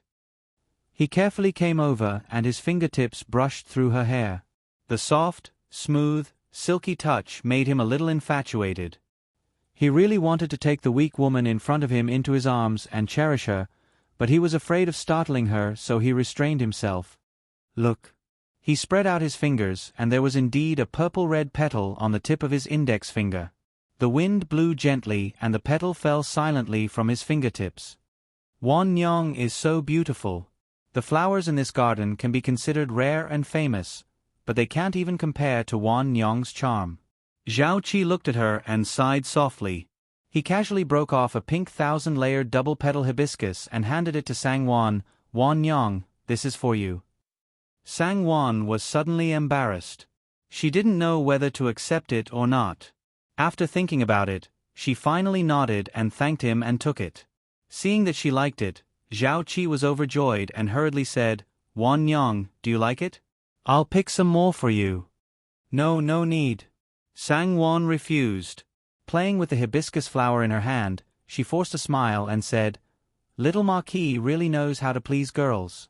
With such a character like Little Marquis, you must be the object of admiration of countless girls in the capital." Hearing her words, Zhao Qi suddenly became anxious and hurriedly said, "I haven't been back to the capital for several years. I live alone in the West Mountain courtyard. Pleasing girls has nothing to do with me. I only want to be good to Wan Nyang." Sangwon was a little dumbfounded. She just wanted to test him and find out what was going on, but she didn't expect this person to speak so carelessly. Sangwon just pretended that she didn't hear anything and walked forward with her head down. She didn't dare to test him anymore. Seeing that she didn't respond, Zhao Qi was secretly disappointed. Thinking that she didn't get angry and refuse, his spirit was lifted. He hurriedly called out, "Wan Nyang," and quickly followed. "Wan Nyang, are you tired? Let's go to the pavilion in front to rest."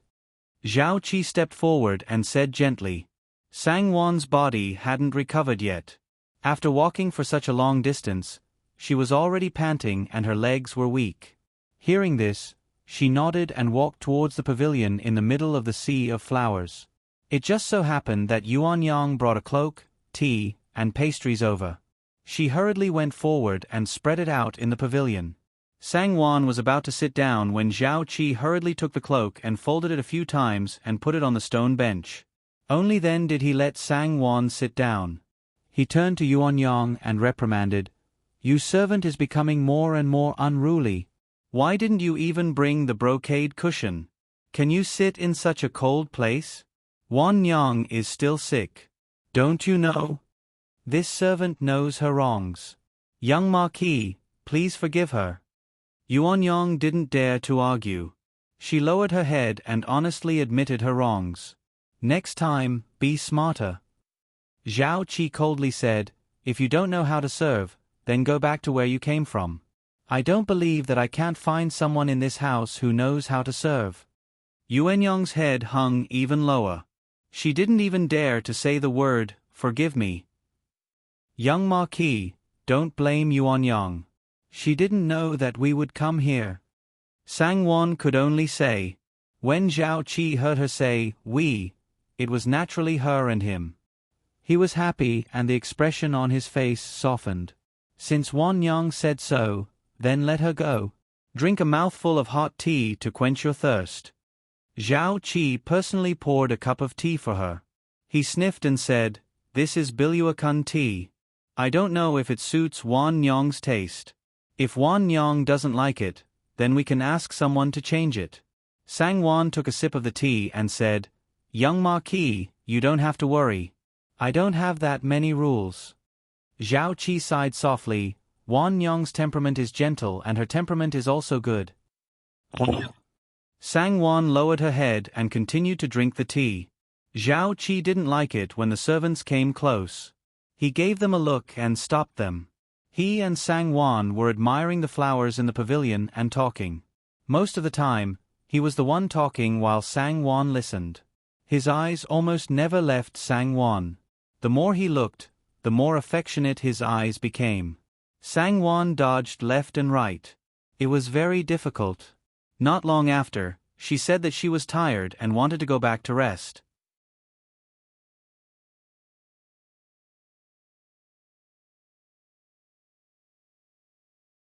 Chapter 297. Zhao Qi was a little annoyed and hurriedly said, it's all my fault. I was too happy and forgot that Yuanyang's body hasn't recovered yet. Go back and have a good rest. I'll ask someone to send you dinner. Tomorrow, I'll ask a good doctor to take a look. Seeing that Sangwon was about to get up, Zhao Qi quickly stopped her and said, it's not close to Chui Lu from here. Ask someone to bring a sedan chair. Before Sangwon could answer, Zhao Qi had already sent someone to do it. Sangwon could only lower her eyes and acquiesce. She thought that they would part here, but who knew that Zhao Qi would send her all the way back to Chui Lu. After giving Yuanyang some advice, he reluctantly left. Sangwon lay on the bed and secretly let out a sigh of relief. This young Marquis was too strange, making it hard for people to breathe. When she woke up in the afternoon, it was already early evening. The room was brightly lit with candles. Under the candlelight, a charming and elegant face looked at Sangwon with a smile. It was Madame Zhao sitting by her bed. Madam. Sangwon came back to her senses and hurriedly sat up. Hurry and rest well. Madame Zhao hurriedly held her down and softly said with a smile, your body hasn't recovered yet. Don't be so particular. Madam is too kind. Sangwon smiled politely. She still sat up and leaned against the bed. She said embarrassedly, Madam, why are you here? Yuanyang has been rude. You're too polite. Madame Zhao smiled and asked for a while. She then smiled and said, you met Chi'er in the courtyard today? Sangwon's heart tightened and she hurriedly said, yes, I accidentally met the young Marquis and talked for a while. Yuanyang, it's nothing, it's nothing. Madame Zhao saw her anxious and quickly said with a smile, it seems that you and Chi'er get along quite well. This is a good thing, it also saves you from being bored. Chi'er usually doesn't go out of the house. It's rare to have someone to talk to him. I'm also happy. Sangwon opened her eyes and blinked.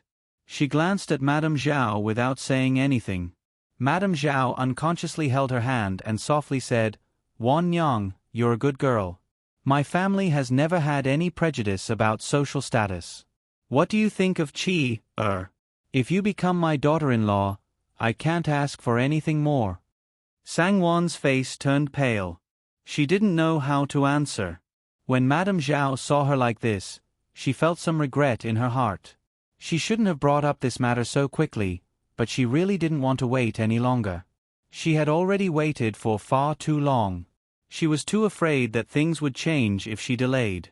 Zhao Qi was already 26 years old. Which young master at his age didn't have a large number of wives and concubines? His children might already be in school, but he didn't have a single woman by his side. Along the way, Sangwon's nature was gentle, cultured and refined, and she was the easiest person to talk to.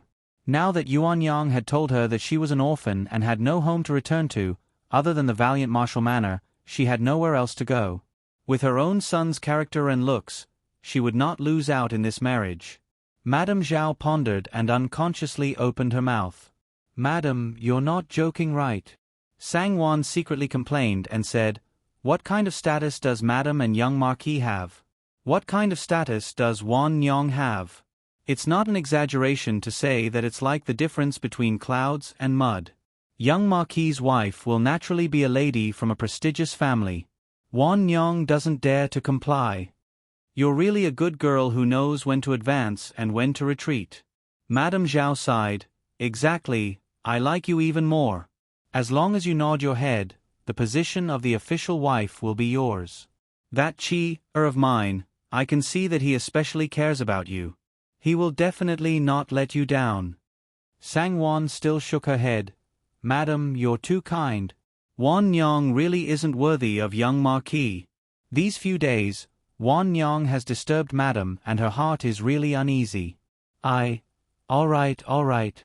Sangwon had just revealed a trace of intention to leave when Madame Zhao hurriedly interrupted with a smile. "Even if you don't want to, it's fine. I won't force you. Your body is so weak now and you have no relatives or support in the capital. If you leave, where will you go? Just be at ease and stay here. People like us are the most law-abiding. We definitely won't do things that force people. Don't worry." Sangwon was secretly disappointed. Her guess was right. Madame Zhao was determined not to let her leave. What she didn't understand was that with Zhao Qi's status, character, and appearance, and half a day of getting along with him, she could see that he was a learned person. His temperament was also not strange. Why was Madame Zhao so determined to have her? "Madam's words make me feel ashamed." Sangwon smiled and could only agree. "Don't say that. I really like you and pity you," Madame Zhao said in her heart. "If you really feel ashamed, then that's good. If you really feel ashamed, then you can't refuse my words. Many thanks for Madam's kindness." Sangwon was grateful. Madame Zhao nodded and said with a smile, "Then get up and eat. I won't disturb you. By the way, I didn't mention this matter to Qi-er. You don't need to be embarrassed in front of him. It's rare for Qi-er to have a good friend. Wan Nyong, if he wants to talk to you, for my sake, accompany him and chat a bit." Madame Zhao looked at her with some nervousness. Sangwon's heart was slightly cold.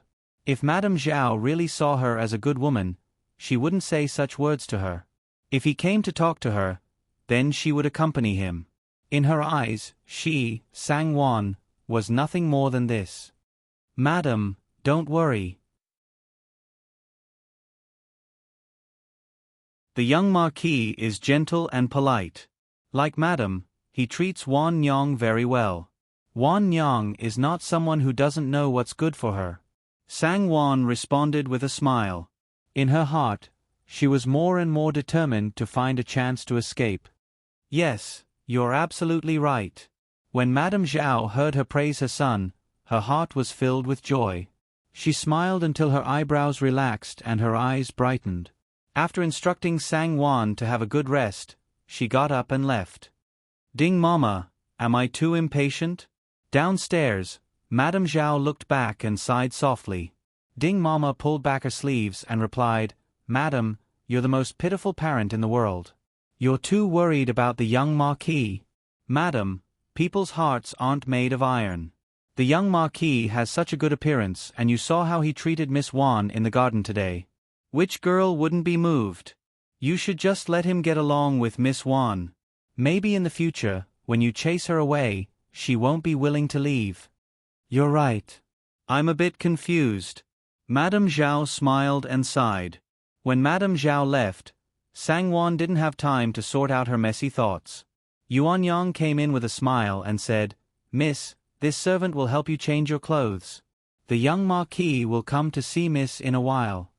Sang Wan suddenly had a headache and said, "At this time, why would the young Marquis come?" She saw that Yuan Yang's expression was a bit sluggish, as if she had said something wrong. She coughed and said with a smile, "I mean, if I still bother the young Marquis at this time, I'll feel bad." Yuan Yang suddenly understood and went forward to help her change her clothes. She said with a smile, "The young Marquis was worried about Miss and personally asked people to bring food over. Miss, you're really lucky.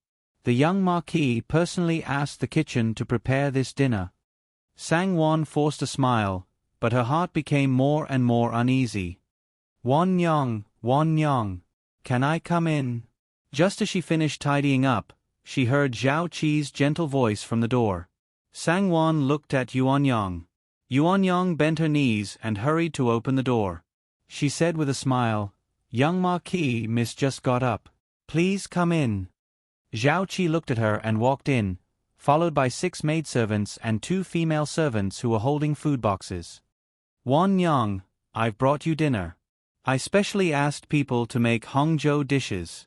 I don't know if you like it." When Zhao Qi saw her, his tone and eyes suddenly became gentle and the smile on his lips could make people drown. The 2 maidservants excused themselves and moved the table from the side to the center. They opened the food boxes in the hands of the 6 maidservants one by one and placed about 13 or 14 dishes of steaming hot delicacies that had just come out of the pot on the table. They bowed and retreated. "Wan Yang, eat it while it's hot." The doctor said that you need to eat something light to replenish your vitality. I specially asked people to stew a pot of old ginseng, wolfberry, and black chicken soup. Come, I'll get it for you. Zhao Qi opened the pot and poured the soup himself. How could Sang Wan let him serve her? She hurried forward and said, "Young Marquis, put it down. I'll do it myself. I'll do it myself." "It's fine." Zhao Qi didn't mind at all. Instead, he felt that taking care of her was natural. He avoided her hands and scooped the soup, then gently put it in front of her. "Drink it while it's hot. You still need to drink medicine later." Sang Wan saw his earnest eyes looking at her. She forced a smile and picked up the spoon. Zhao Qi had been gently watching her from the side. He didn't even blink and didn't want to look away. The skills of the Marquis' mansion's cooks were not bad. The soup was rich and delicious. The black chicken inside almost melted in the mouth. The essence was integrated into the soup, and the fragrance of the soup assailed her nose. But when it reached her mouth, Sang Wan couldn't taste anything. She absent-mindedly drank more than half of the bowl in a while. Zhao Qi was happy to see that she liked it. He took a bowl and said with a gentle smile, "Eat some rice and dishes. There's still soup in the kitchen. I'll ask someone to send another bowl over before going to bed. If you like it, I'll ask the kitchen to make more for you tomorrow. Wan Yang, you don't look well. You suffered a lot before, didn't you?" He glanced at the dishes on the table and said with a smile, "Shrimp with long jing, honey-flavored fire square, mandarin fish with crab sauce, fairy duck, running tiger vegetarian ham, and straw duck. Which one do you like? I'll bring it over for you."